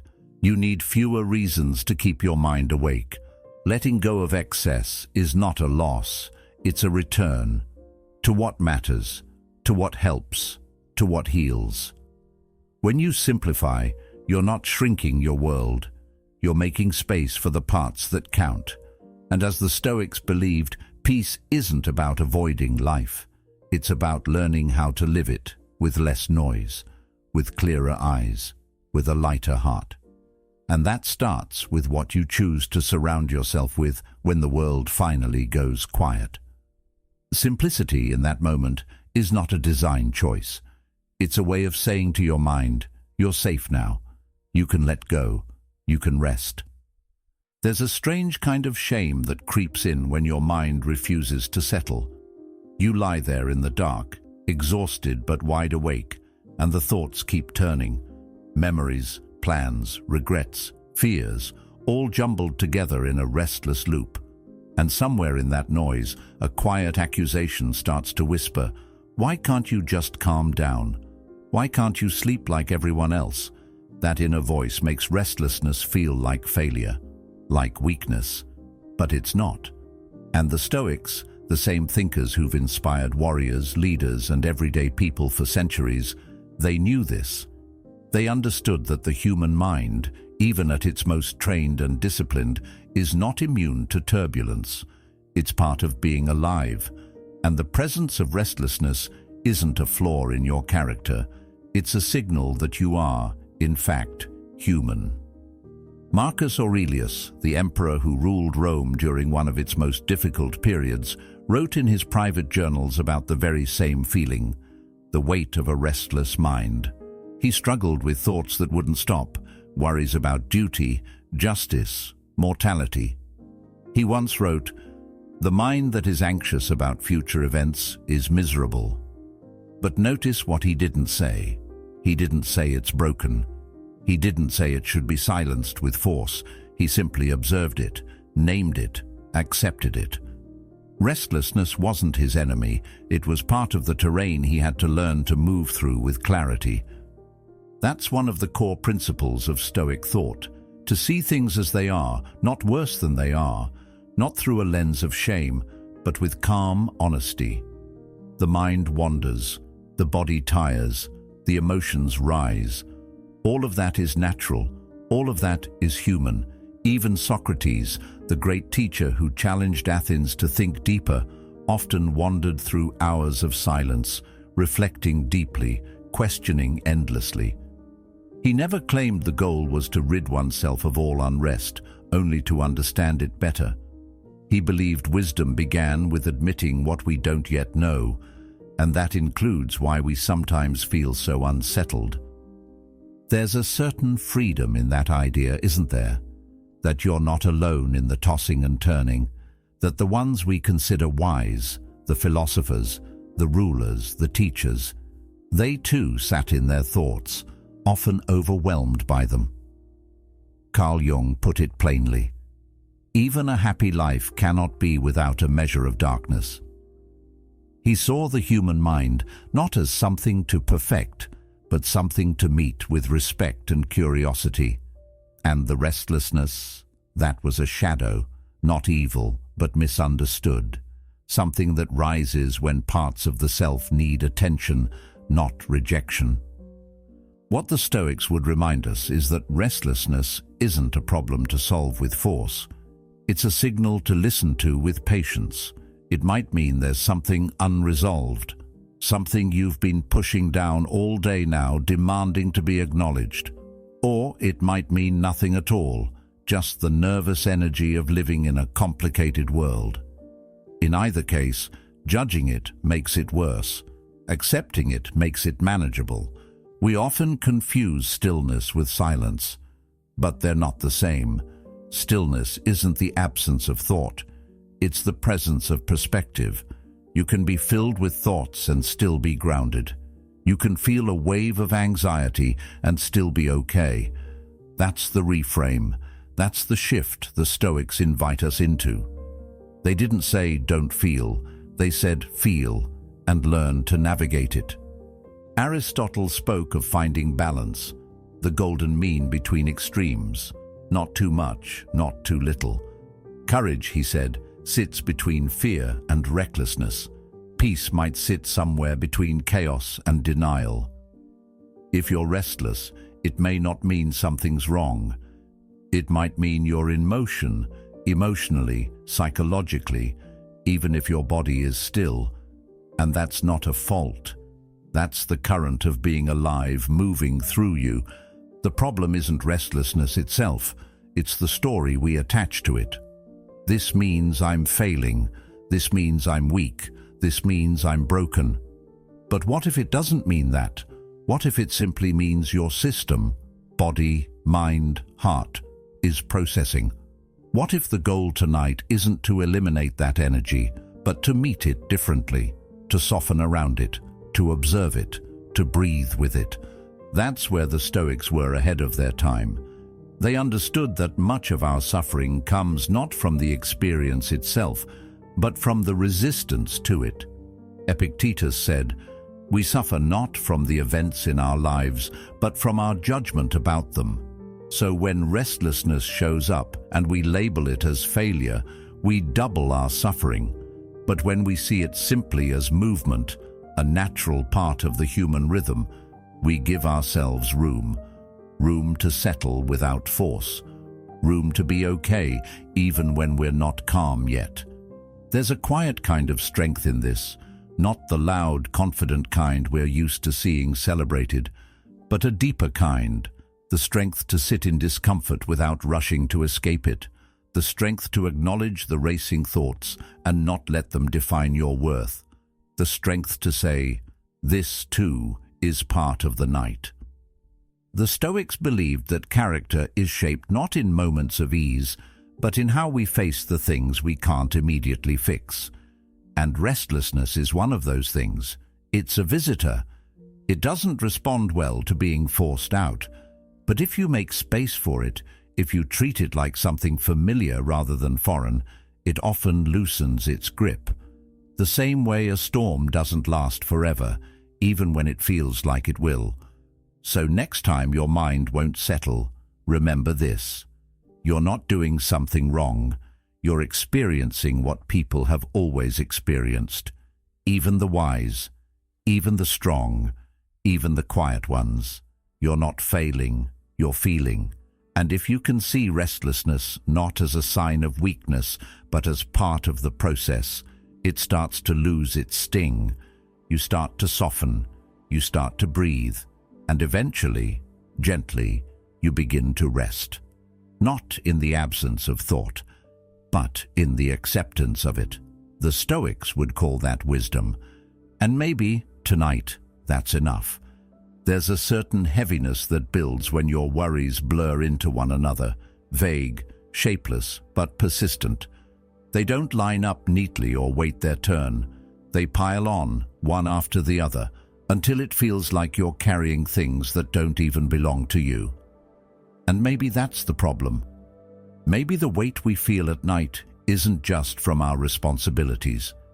It's from all the things we've collected in our minds that were never really ours to hold. The Stoics had a remedy for this kind of emotional clutter, a clear, grounded thought experiment known as the dichotomy of control. And it still works today. When Epictetus said, "Some things are in our control and others not," he wasn't making a casual observation. He was offering a kind of inner compass, a way to sift through the mental storm and sort out what's real, what's yours, and what isn't. It sounds simple, almost too simple. But that's the beauty of it. Simplicity, when it cuts through chaos, becomes a form of clarity. It lets you see with new eyes. So here's the experiment.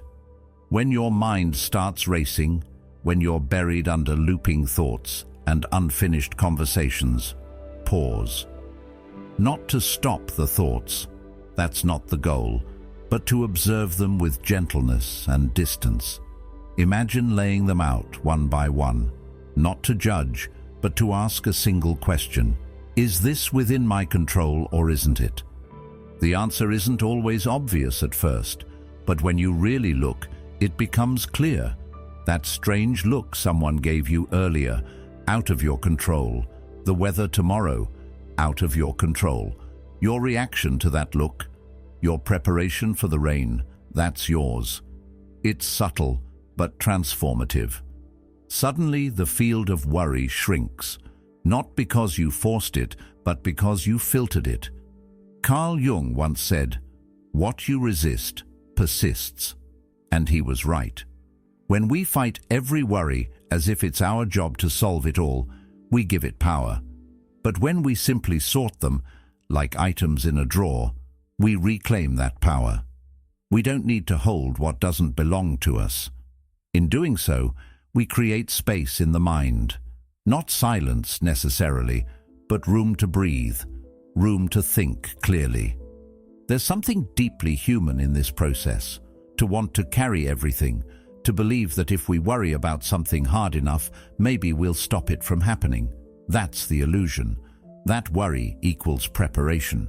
But Stoicism calls that out.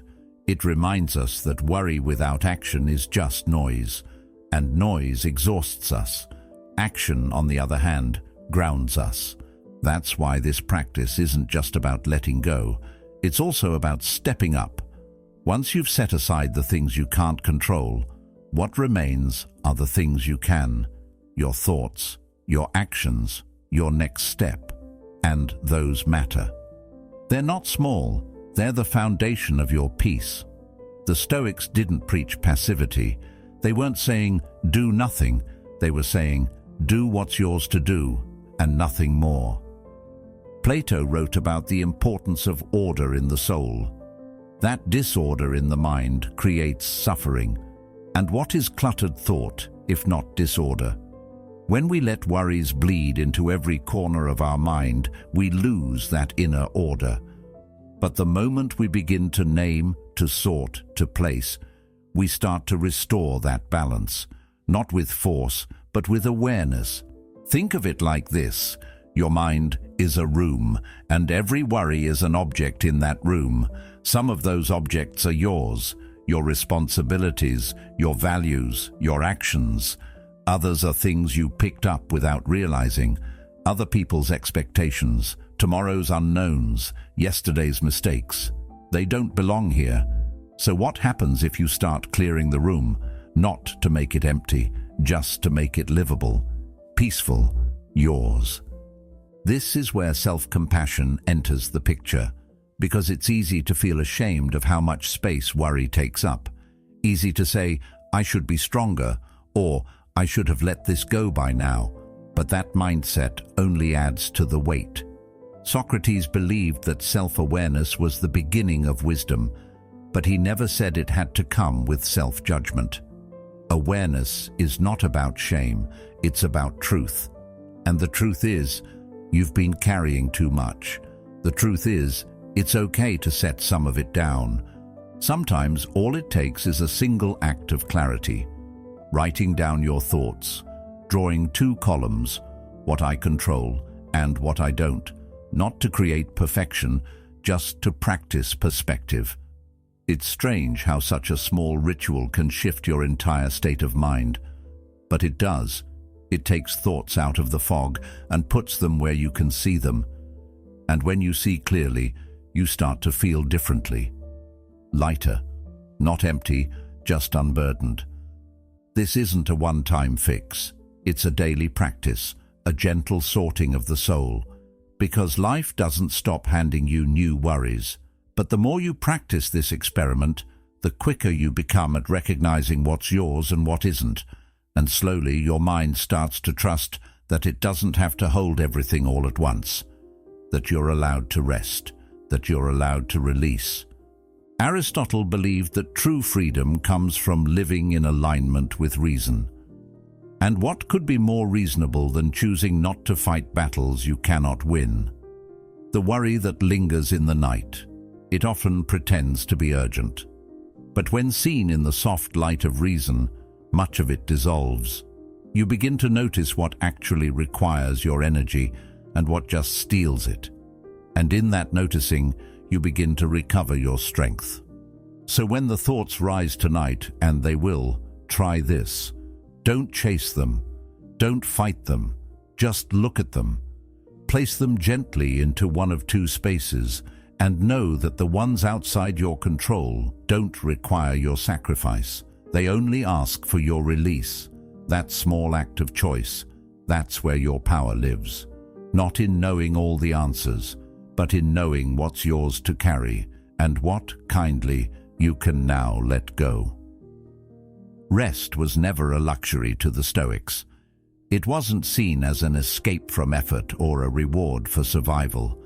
It was preparation, a sacred, quiet interval between moments of engagement with the world.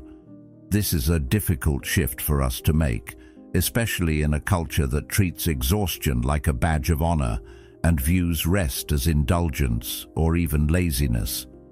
But the Stoics were wiser than that. They saw sleep not as the absence of doing, but as part of the discipline of living. Seneca wrote, "We should give as much care to the end of the day as to its beginning, not because it was time to shut down, but because that stillness was part of the rhythm of strength." When we lie down at night, the mind doesn't stop just because the body does. It starts whispering all the things we forgot to finish, all the versions of ourselves we feel we should have been.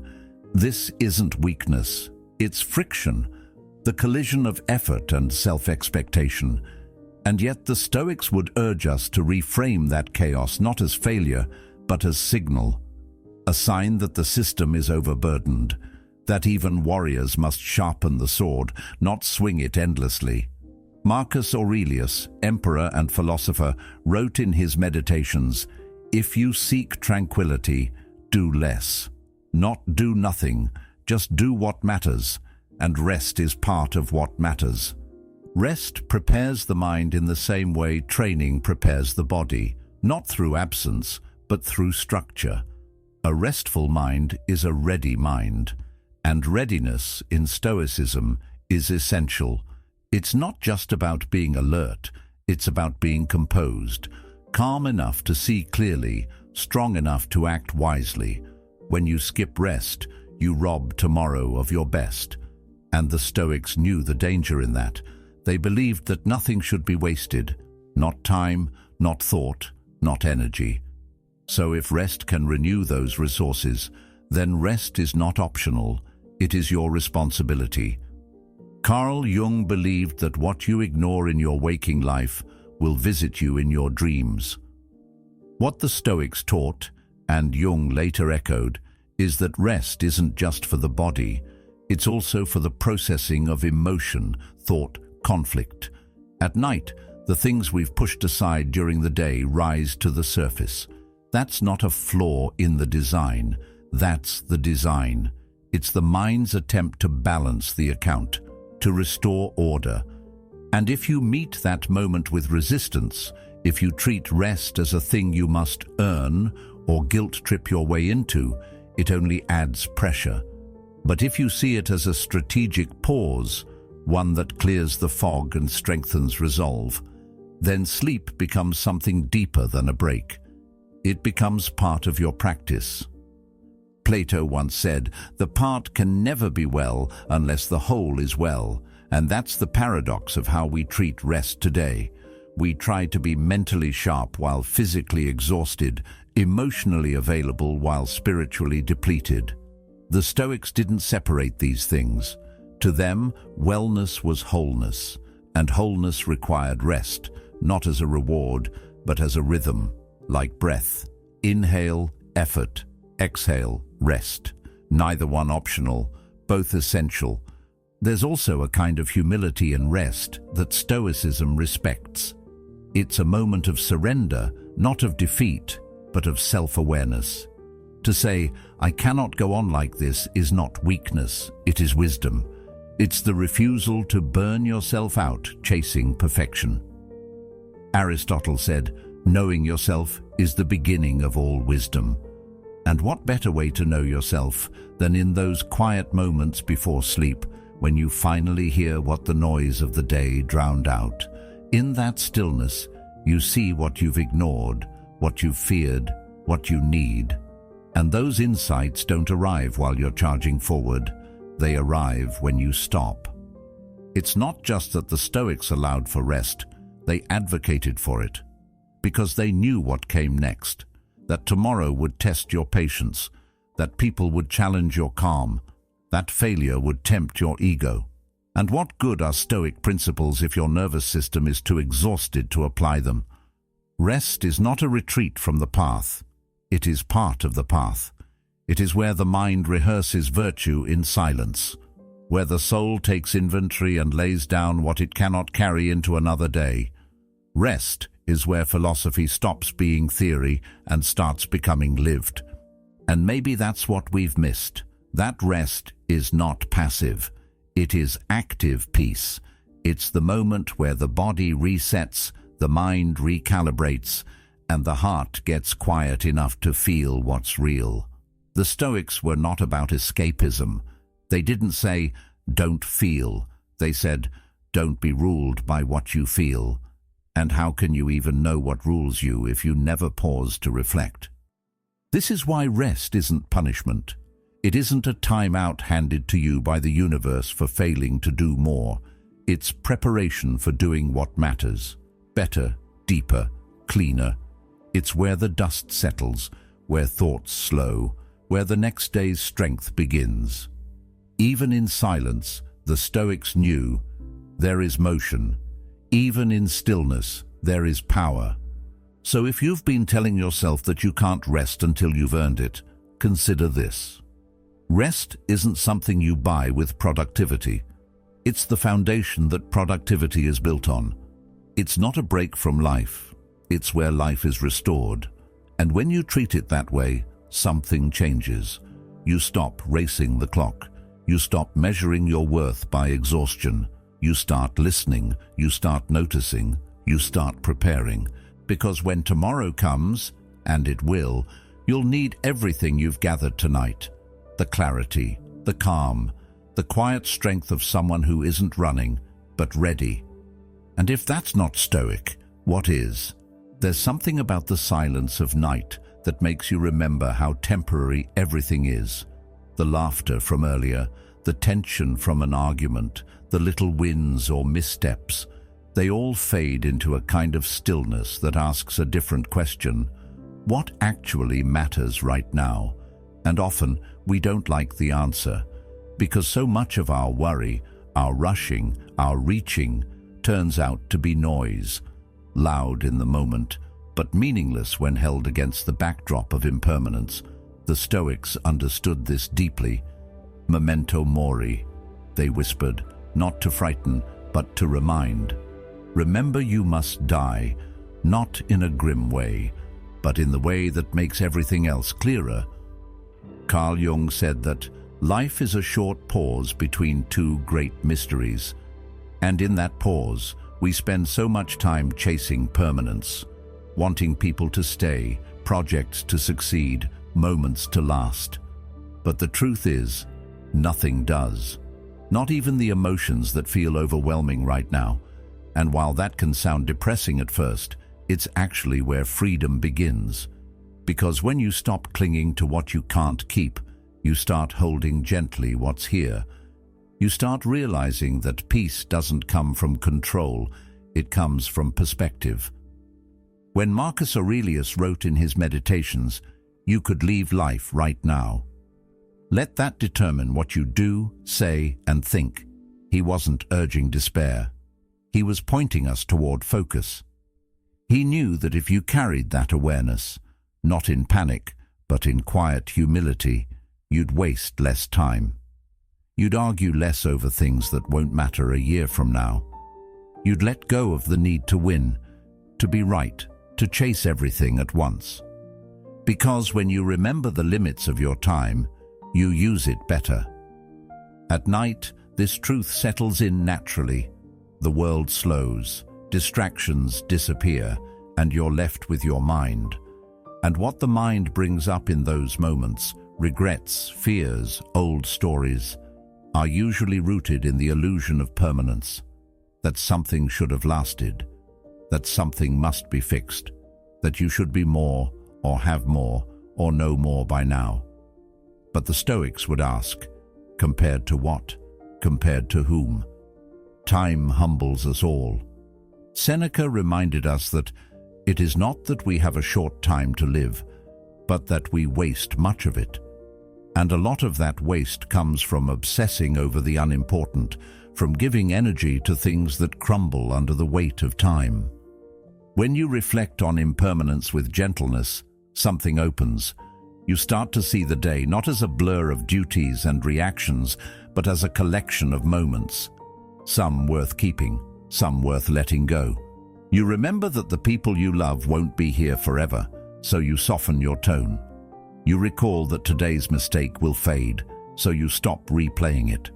You realize that the pressure to have it all figured out is a game nobody ever wins. Plato once wrote that the greatest wealth is to live content with little. And contentment comes easier when you're not trying to outlast time, but walk with it. This kind of reflection doesn't need to be dramatic. It doesn't require candlelit rituals or long journaling sessions. Sometimes it's as simple as noticing the sky, the way the light shifts, the way your breath slows without trying. It's the act of remembering that this moment is already slipping through your fingers, and instead of gripping harder, you relax. You stop needing to fill every silence. You stop trying to make every thought productive. Because rest, too, is sacred when you realize how fleeting the chance to feel it really is. Socrates believed that the unexamined life is not worth living, but the Stoics might add that an over-examined one becomes paralyzing. Reflection isn't about guilt-tripping yourself for every decision. It's about cutting through the clutter of what doesn't matter. It's about asking, quietly, what part of this can I release? What anxiety is just noise? What tension am I carrying because I forgot I don't have to? There's a kind of calm that arrives when you accept that not everything is yours to solve, that not every tension needs tightening, that not every fear needs fixing. Epictetus put it plainly, some things are up to us and some things are not. And when you sit with that, not just agree with it in theory but really live it, it makes you lighter. You stop chasing outcomes as if they define you.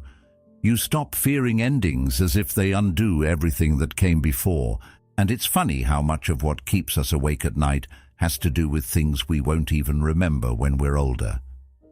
The embarrassing text, the missed opportunity, the thing we said wrong. All of it feels like a permanent mark until we remember how quickly everything moves. Time erodes even the sharpest memories. What lasts is how we carried ourselves, how present we were, how often we chose peace when we could have picked chaos. There's no need to fear the fact that life ends. What's worth fearing is a life never truly lived. One spent postponing joy, holding grudges, staying busy to avoid silence. But in the quiet moments, when you let go, when you breathe deep, when you simply are, that's where life happens. And that's where the Stoics invite us to return, not to escape life's impermanence, but to embrace it. Because when you remember that you'll lose everything, you learn how to love it better. When you realize that you don't get to repeat today, you start choosing more carefully what fills it. And when you finally understand that your thoughts, your worries, your stories are temporary, you get to decide which ones are worth keeping. So maybe tonight, instead of racing towards sleep or rehearsing tomorrow, you let that awareness settle, softly, not with fear, but with peace. Memento mori, not a warning, a gift, a reminder to live fully, let go gently and rest deeply, because this moment, right here, right now, is already enough. There's a certain kind of peace that only nature knows how to offer, the quiet pulse of the sea, the endless stretch of sky, the slow movement of clouds across a fading sunset. The Stoics weren't just thinkers, they were observers. They looked outward as often as inward, not because they were escaping their minds, but because they knew the world beyond us has a way of steadying what's within us. Marcus Aurelius, one of the most powerful men in history, still found comfort in the stars. "Dwell on the beauty of life," he wrote. "Watch the stars and see yourself running with them." That wasn't a poetic suggestion. It was a prescription, a way to return to stillness when the mind felt too full, too scattered, too small. Modern science catches up to this slowly. We now know that staring at natural scenes, trees moving in the wind, waves rising and falling, activates the parasympathetic nervous system. That's the part of us that slows the heartbeat, lowers the breath, tells the body, "You're safe now." But the Stoics didn't have brain scans or studies. What they had was awareness. They noticed that nature doesn't rush. It doesn't panic. It simply flows. The river doesn't argue with the rocks. The wind doesn't need permission to move through the branches. The stars don't explain why they shine. They just do. And the closer we are to that rhythm, the more we remember something we tend to forget. We belong to it too. Carl Jung once said, "The least of things with a meaning is worth more in life than the greatest of things without it." Nature is made of meaning. A leaf falling isn't just a leaf, it's a lesson in letting go. A storm isn't just weather, it's proof that chaos comes and goes. These aren't metaphors, they're reminders. They show us what it looks like to exist without clinging. And that's something we forget when our thoughts spiral in the dark. When we think we need to fix everything, figure everything out, solve what's unsolvable before we sleep. But a tree doesn't overthink autumn. The tide doesn't rehearse how to return. That kind of acceptance, the letting be, the letting go, it softens something tight inside of us. There's a reason people walk outside to calm down, why our breath slows near water, why stars make us quiet without even trying. The Stoics believed that this connection wasn't random, it was essential. Seneca said, "We are part of the whole, as limbs to a body, not above nature, not separate, not masters of it, but participants in it. So when life feels overwhelming, when the mind won't stop churning, it's not weakness to step outside or to look up. It's wisdom. It's remembering where we came from. It's remembering that the nervous system isn't soothed by control. It's soothed by rhythm, by space, by stillness. And nature offers all three, without asking anything in return. When your thoughts are racing, your breath usually is too. And when your breath changes, your body follows. That's how everything ties together. The Stoics knew this before anyone called it neuroscience. That's why Epictetus, who once lived as a slave, still spoke about internal freedom. "No man is free," he said, "who is not master of himself." And to be master of yourself isn't about domination. It's about returning to calm, to breathe through the storm, to stay rooted when the world shakes. And you learn that not by overthinking, but by watching the sea. You feel it in the breeze. You remember it in the sky. Even Socrates, who questioned everything, didn't question the need to be still. He walked often, he spoke slowly. He paused to think before he answered. That pacing wasn't just about clarity, it was about energy. He didn't rush because truth doesn't rush. And we forget that when the mind gets loud. We believe we have to fix everything now, that peace has to be earned by overanalyzing. But peace, real peace, comes from presence. And presence is most easily found when you're staring into something vast, like the ocean or the night sky. And perhaps that's the most calming part of it all, the perspective. The way a star reminds you how small your problems are without making you feel small. The way a mountain shows you what it means to endure, not with effort, but by simply remaining. Aristotle said, "In all things of nature, there is something of the marvelous." And that marvel, when felt deeply, makes you breathe again. Not just because it's beautiful, but because it's ancient. It connects us to a time before our worries, before our plans, before we thought we had to earn rest, when simply being alive was enough. So when the mind refuses to settle, you don't need more thinking. You don't need another answer. You need to remember that serenity isn't built, it's returned to. The Stoics pointed us back to nature because nature points us back to ourselves, not our productivity, not our roles or titles or checklists, but the part of us that already knows how to rest, how to be held by the present moment, how to sit in silence and feel full. You don't need a perfect environment to feel that. You don't need a forest or a mountain. Sometimes all you need is to notice the breath in your lungs and imagine the wind moving through trees, or to close your eyes and picture stars scattered across a sky so wide it makes your fear seem manageable. That's not just imagination, that's medicine. And the Stoics practiced it often, because they knew the nervous system responds to simplicity, to patterns, to rhythm, things we forget in a world that moves too fast. And when you return to that place, even just for a few minutes, something changes. Not everything, but enough. Enough to slow the heart, to ease the grip of fear, to remind yourself that not all tension needs solving. Some just need space, and nature gives it freely. So tonight, or the next night, your mind won't stop. Don't go looking for the next solution. Go looking for the stars, or the breath, or the memory of a breeze.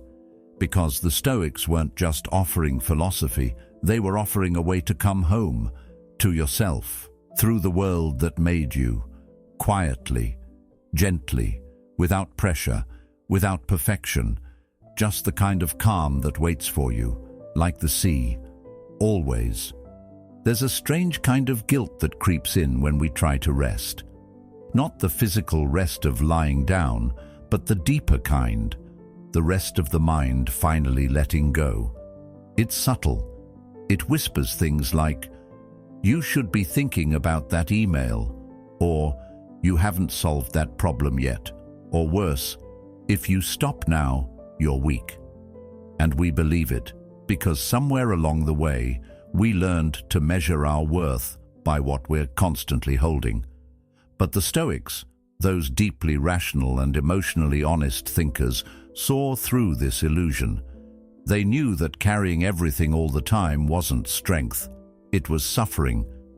And peace? Peace came not from doing more, but from putting things down, one by one, deliberately, without shame. This kind of surrender isn't laziness, it's clarity. Carl Jung once said, "Until you make the unconscious conscious, it will direct your life and you will call it fate." That includes our obsession with overthinking, with grinding through exhaustion, with dragging unresolved worries into bed. We think we're being responsible by doing this, but really we're letting our unconscious fears run the show. The Stoics would tell us that wisdom isn't just about knowing what to think, it's knowing when to stop thinking, when to close the mental tabs that no longer serve the moment you're in. That's where intentional unwinding comes in, not through force, but through compassion. Letting the mind place things down is a practice of faith. Faith that you'll return to them later. That rest is not abandonment. That peace is not procrastination. Marcus Aurelius, even while leading an empire, wrote this to himself. "You have power over your mind, not outside events. Realize this, and you will find strength." And that starts at night, when the world slows down and all that's left is your own inner noise. That's when strength is tested, not in how much you hold, but in how gently you release. It helps to picture your thoughts as objects, each one something you've picked up throughout the day, that sharp comment from someone you barely know, that mistake you made in the morning, that one worry that keeps returning like a fly to a window. You don't need to resolve all of them right now. You just need to set them down. Maybe even speak it out loud. "I'll hold this tomorrow, not tonight." Because not every concern is urgent. Not every thought is a fire to put out. Some are just flickers, and if you don't feed them attention, they go out on their own. Aristotle once said that the mark of an educated mind is to entertain a thought without accepting it. But what he didn't add, what the Stoics practiced, is that we can also choose not to entertain certain thoughts at all when they no longer belong to the present moment. And at night, most of them don't. They're echoes of the day, shadows pretending to be substance. Letting go of them isn't denial, it's discernment. It's choosing what actually deserves your energy. And that choice, repeated, becomes a kind of inner freedom. We forget how physical this process can be. The body holds on to mental burdens too, clenched jaws, tight shoulders, shallow breathing.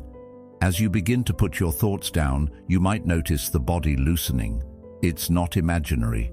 The nervous system finally gets the signal. We're not in danger right now. We don't have to figure everything out tonight. The breath deepens, the muscles soften, the space around you feels less heavy. All from the simple act of mentally saying, "I'm setting this down." Plato believed that the soul is burdened by the distractions of the world, and only through detachment can we return to its natural stillness. That isn't just some distant, mystical idea. It's something you can feel. When you stop forcing your mind to churn, when you step back and become the observer instead of the reactor, you're aligning with what Plato called the rational soul, the part of you that doesn't cling, that sees clearly, that knows the difference between what matters now and what doesn't. And maybe that's the ultimate insight here. that the guilt we feel about resting is learned. It's a cultural habit, not a natural one. No child feels guilty for resting. No animal hesitates to sleep because it hasn't earned it. That's something we picked up along the way, and it's something we can unlearn. The Stoics unlearned it by turning inward, by choosing stillness when the world demanded speed, by valuing calm over chaos, not because they were indifferent, but because they were wise enough to know when holding on became harm. Epictetus taught that some things are up to us and some are not. Worrying about everything makes no distinction. It assumes all is under our control, all must be managed constantly. But letting the mind rest is an act of trust. Trust in the flow of life. Trust that clarity returns after rest. That good decisions come not from tired minds, but from restored ones. That tomorrow's problems are tomorrow's to handle, and you'll be stronger for having rested. So tonight, or any night you feel pulled into that tug-of-war between peace and guilt, remind yourself gently, putting things down is not failure, it's wisdom. Just like a craftsman who places tools on the bench after a long day, knowing they'll return to the work later. Just like a thinker who closes the book, not because they're done, but because they need to process what they've read. You don't lose ground by resting. You build strength, quietly, gradually, in a way the world might not notice, but you will. And if a thought insists on lingering, meet it with kindness. Name it, if that helps. This is worry. This is fear. This is pressure. And then breathe it out. Say, not tonight. Not with anger, just with clarity. Just like setting down a stone you've been carrying too long. Over time, this becomes a ritual, not of escape, but of alignment, not of denial, but of discipline. The kind that builds real resilience, not from exhaustion, but from intentional recovery. Socrates believed that the unexamined life is not worth living, but the over-examined life, the one that refuses to rest, that treats peace as something to earn through endless mental labor, that's not worth living either. There's a middle ground, a space where reflection and release coexist, where you can be thoughtful without being consumed, where you can care deeply and still sleep well. That's what letting go really is. Not forgetting, not ignoring, but placing things where they belong. And sometimes that place isn't your mind at midnight. Sometimes it's your journal, or the morning, or never again. And that's okay. Because in the end, peace isn't about having no thoughts. It's about choosing which ones stay and allowing the rest to rest, just like you. There's something subtle and powerful that happens when you stop punishing yourself for how the day went and start learning from it instead. Most people carry guilt like a backpack of stones, every mistake, every unfinished task, every harsh word they wish they could take back. It follows them into the night, pressing down on their chest, making rest feel undeserved. But guilt was never designed to linger like that. It's meant to be a signal, not a sentence. And what the Stoics understood, what thinkers like Marcus Aurelius practiced every evening, was the difference between reflection and self-condemnation. One helps you grow, the other keeps you stuck. Marcus wrote in his meditations, "When you arise in the morning, think of what a precious privilege it is to be alive." But the other half of that rhythm was how he ended his days, by reviewing them without cruelty. That's the kind of nightly ritual that changes you. It's not about listing everything you did wrong or trying to perfect yourself before sleep. It's about meeting your flaws with honesty and your efforts with compassion.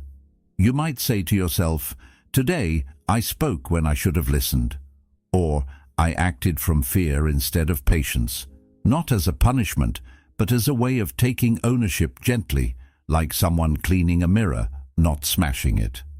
Carl Jung once observed that people will do anything, no matter how absurd, to avoid facing their own souls.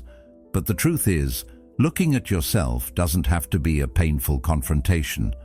When done with kindness, it's a return home, a moment of quiet recognition that you are still learning, that growth isn't linear, that slipping back into old patterns doesn't erase the progress you've made. This is the mindset that turns reflection from something you dread into something sacred, something that prepares you to wake up better than you were. In that space between the end of the day and the beginning of sleep, there's a chance to rewrite your relationship with guilt. You're not avoiding accountability by being kind to yourself. You're actually increasing your capacity to change. Harshness narrows the mind. Compassion opens it. Think of how you'd speak to a friend who came to you with regret. Would you shame them, or would you help them find clarity? You deserve the same tone. Reflection, when practiced gently, doesn't water down truth. It allows you to face it without flinching. Plato wrote that the first and best victory is to conquer self. But he didn't mean through force. He meant through understanding. You cannot conquer what you haven't studied. You can't transform what you refuse to look at. So sit with your day, review its edges, ask yourself where you fell short, not to scold yourself, but to notice the gap between who you were and who you want to become. That's not weakness, that's direction.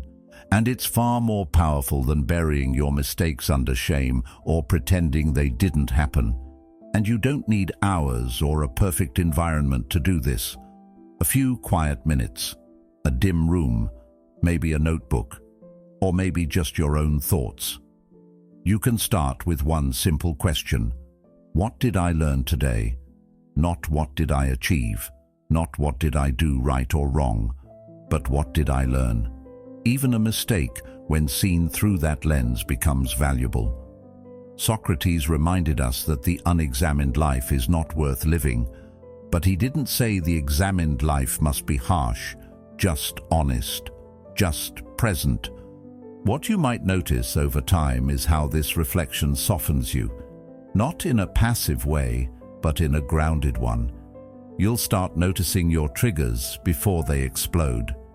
You'll see patterns you've repeated for years begin to loosen their grip. You'll feel the difference between guilt that drains and reflection that guides. That's what nightly compassion does. It replaces judgment with awareness. And from awareness, real change begins. It also brings your nervous system down. It lets the body know we are not in danger. We are reviewing, not reliving. There's no need to tense up, no need to brace against the past. That's how peace slips in, not by pushing thoughts away, but by welcoming them as teachers. The kind of teachers who don't shout or shame, but who sit with you in quiet rooms and remind you, you've made it through the day. Let's talk about what we learned. Aristotle believed that excellence was not an act, but a habit. These nightly reflections, if done with care, become just that, a habit of mental clarity, a habit of emotional honesty. And like all good habits, it builds over time. Each night, you get a little better at seeing yourself without distortion, a little more skilled at guiding yourself with intention, a little more rooted in who you truly are, not just who you wish you were. And maybe that's the point, that the person you wish you were isn't as far off as you think.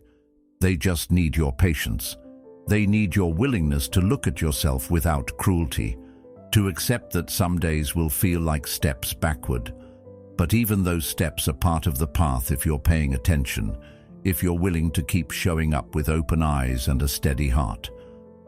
The Stoics never promised that this process would be easy, but they knew it would be worth it.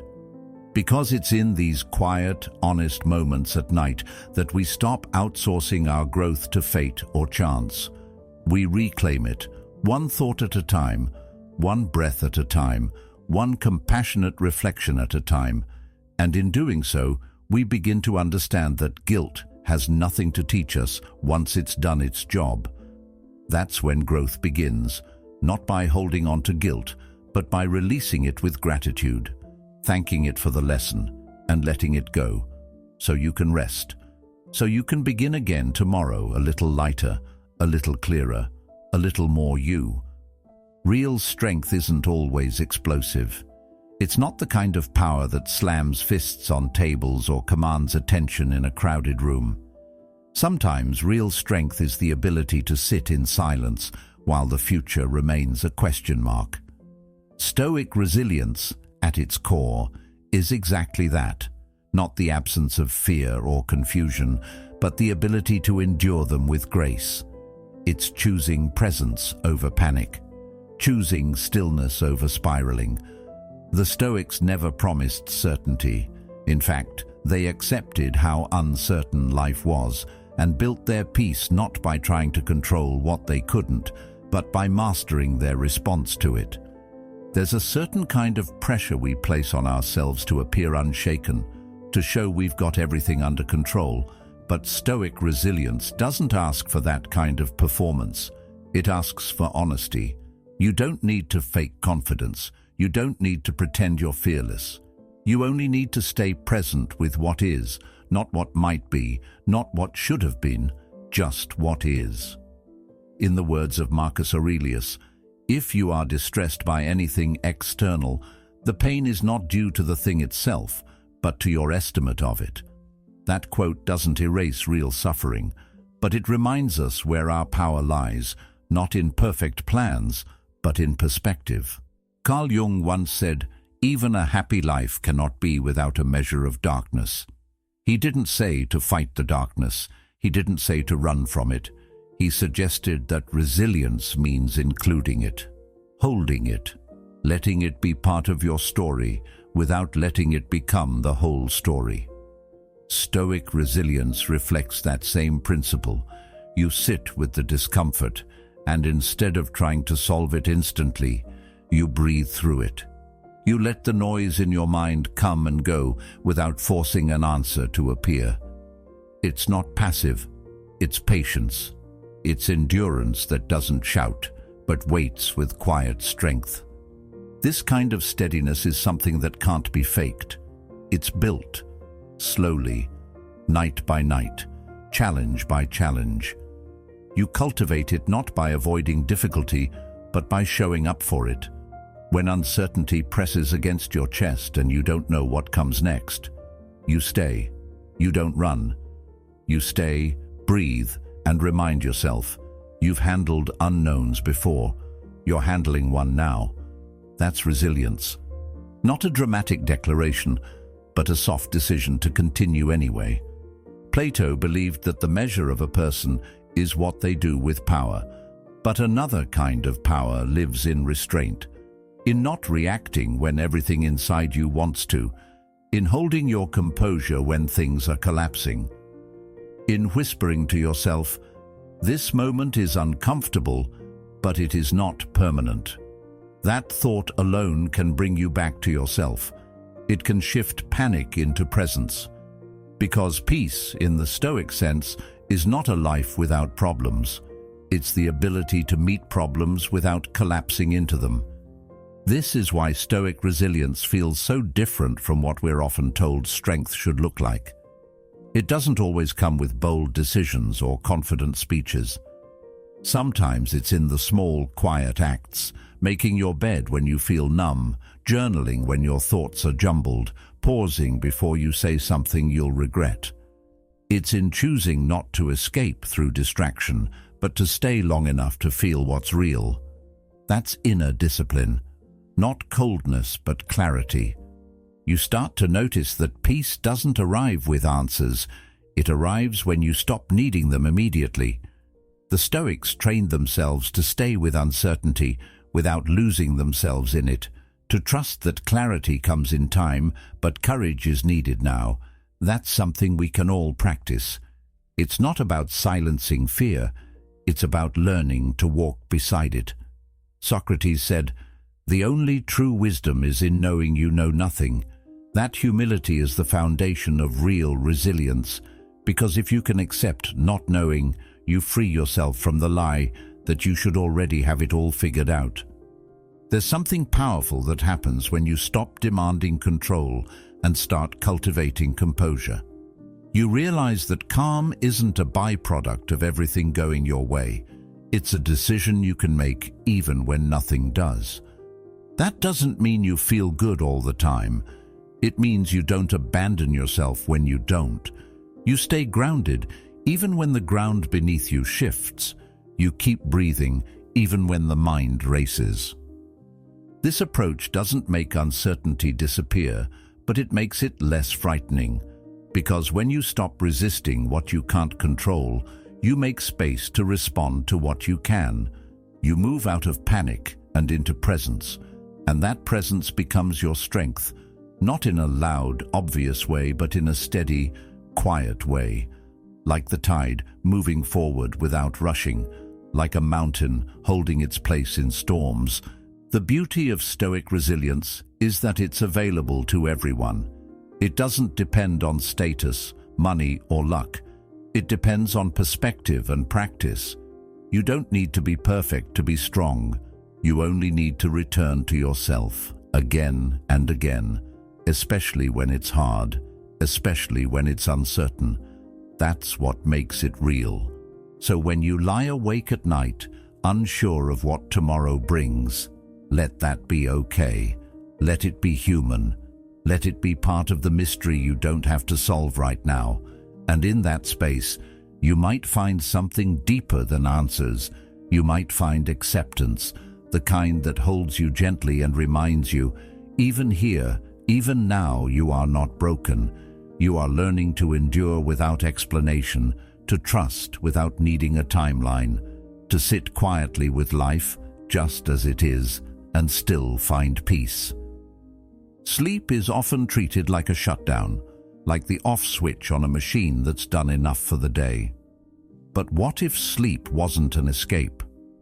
What if it wasn't about running away from thoughts, stress, or obligation, but instead a gentle return to alignment, a recalibration with your truest self, the part of you that doesn't get caught in ego or deadlines or the noise of the world? Rest isn't the absence of doing, it's the restoration of being. And the Stoics, though warriors in the realm of action, understood the sacred weight of stillness. They didn't seek sleep as a form of collapse, but as a quiet reflection of a life lived in harmony with values, with nature, with self. The philosopher Seneca wrote, "We should every night call ourselves to an account. What infirmity have I mastered today? What passions opposed? What temptation resisted? What virtue acquired?" This was not to end the day in judgment, but in awareness, a kind of inner housekeeping, and in doing that, sleep became more than physical rest. It became spiritual alignment, a gentle laying down of the burdens we do not need to carry, and an honoring of what still calls to be cultivated. When you treat sleep this way, not as a crash, but a conscious return, you begin to notice a shift in how your days feel too. Because you're not running anymore, you're returning. Carl Jung said, "Who looks outside dreams, who looks inside awakes." And strangely, it's in the quiet of sleep, just before you slip away, that this awakening begins. You catch a glimpse of the mind without performance, without the masks. You see the raw truth of your emotional state. Sometimes it's calm, sometimes it's messy, but it's always real. And this realness, if you welcome it, can anchor you. You're not trying to perform stoicism. You're practicing the kind of self-respect that allows peace to come find you. Peace doesn't knock loudly. It waits for space. Stillness creates that space. So many of us resist rest because we think we have to earn it. We wear our exhaustion like a badge. We rehearse the guilt of unfinished work, even as our head hits the pillow. But the Stoics would have reminded us that virtue is not in endless striving. It's in right action, and sometimes the most virtuous thing you can do is surrender your tension, not fight it. Marcus Aurelius, an emperor with more responsibility than most of us could fathom, reminded himself often, Nowhere you can go is more peaceful, more free of interruptions than your own soul. That is alignment, not geographical, not circumstantial, but internal. It's what happens when you stop fleeing your experience and begin accepting it. Plato wrote that the soul takes on the color of its thoughts. If our thoughts are constantly scattered, anxious, self-critical, then that becomes the state we fall asleep in. But if we learn to guide those thoughts gently, to notice them, name them, soften them, our mind becomes a safer place to rest in. That's not about toxic positivity or pretending everything is fine. It's about cultivating an honest, humble relationship with the self. One where your nervous system doesn't have to brace every time your head touches the pillow. One where you are no longer afraid of what silence might show you. Sleep, in this sense, becomes a mirror, not one that accuses, but one that reflects. And when your reflection is tangled in restlessness or fear, the answer isn't to judge, it's to listen. What is this resistance trying to say? What value is being ignored? What wound is asking to be acknowledged? In this way, the night becomes less of a void and more of a teacher. And each night, if you allow it, you get a chance to realign, to come back to what matters. Not productivity, not image, but essence. There's a kind of integrity that comes from facing the day fully and then releasing it fully. No clinging, no rewriting, no obsessing. Just the quiet trust that you did what you could, and now you let go. Aristotle believed that happiness is the activity of the soul in accordance with virtue. What he didn't say directly, but implied, is that this includes rest, because you cannot be virtuous when you're depleted. You cannot offer clarity to others when your own inner waters are muddy. Rest isn't separate from your path. It is the part of the path where you lay down the armor, wash your hands, and come back to yourself. There's no ceremony for this, no applause, no audience, just you and the dark, and the subtle returning of breath to body, of awareness to the present, of effort to stillness. But that simplicity is sacred. That moment when you finally allow your mind to set down its weapons, not in defeat, but in peace, that is the reward. That is the alignment. You are not escaping anything. You are participating in the deepest act of respect for your humanity. When you shift how you see rest, the whole rhythm of your life begins to change. You stop measuring your days by what you've conquered and begin to measure them by how deeply you've shown up. And at night, you don't crash into unconsciousness. You arrive, calmly, mindfully. You arrive at that threshold between noise and silence, and you choose silence.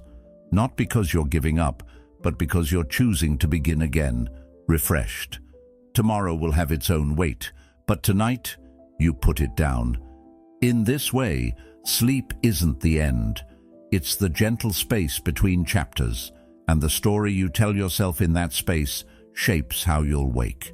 So tell it gently, tell it honestly, tell it in a way that honors both your effort and your imperfection, because in the quiet, when all distractions are gone, what's left isn't your performance, it's your essence. And that's what alignment really means, coming back to that essence, night after night, without guilt, without judgment, with grace. You don't have to fix everything tonight. You don't have to solve the world from your pillow. All you have to do is return to yourself, gently, honestly, without shame. That's the kind of peace the Stoics honored, not perfection, presence. And if even for a moment you felt that here with us, you're already on the path. If this quiet reflection helped you breathe a little deeper, there's another video waiting on the screen that might meet you right where you are.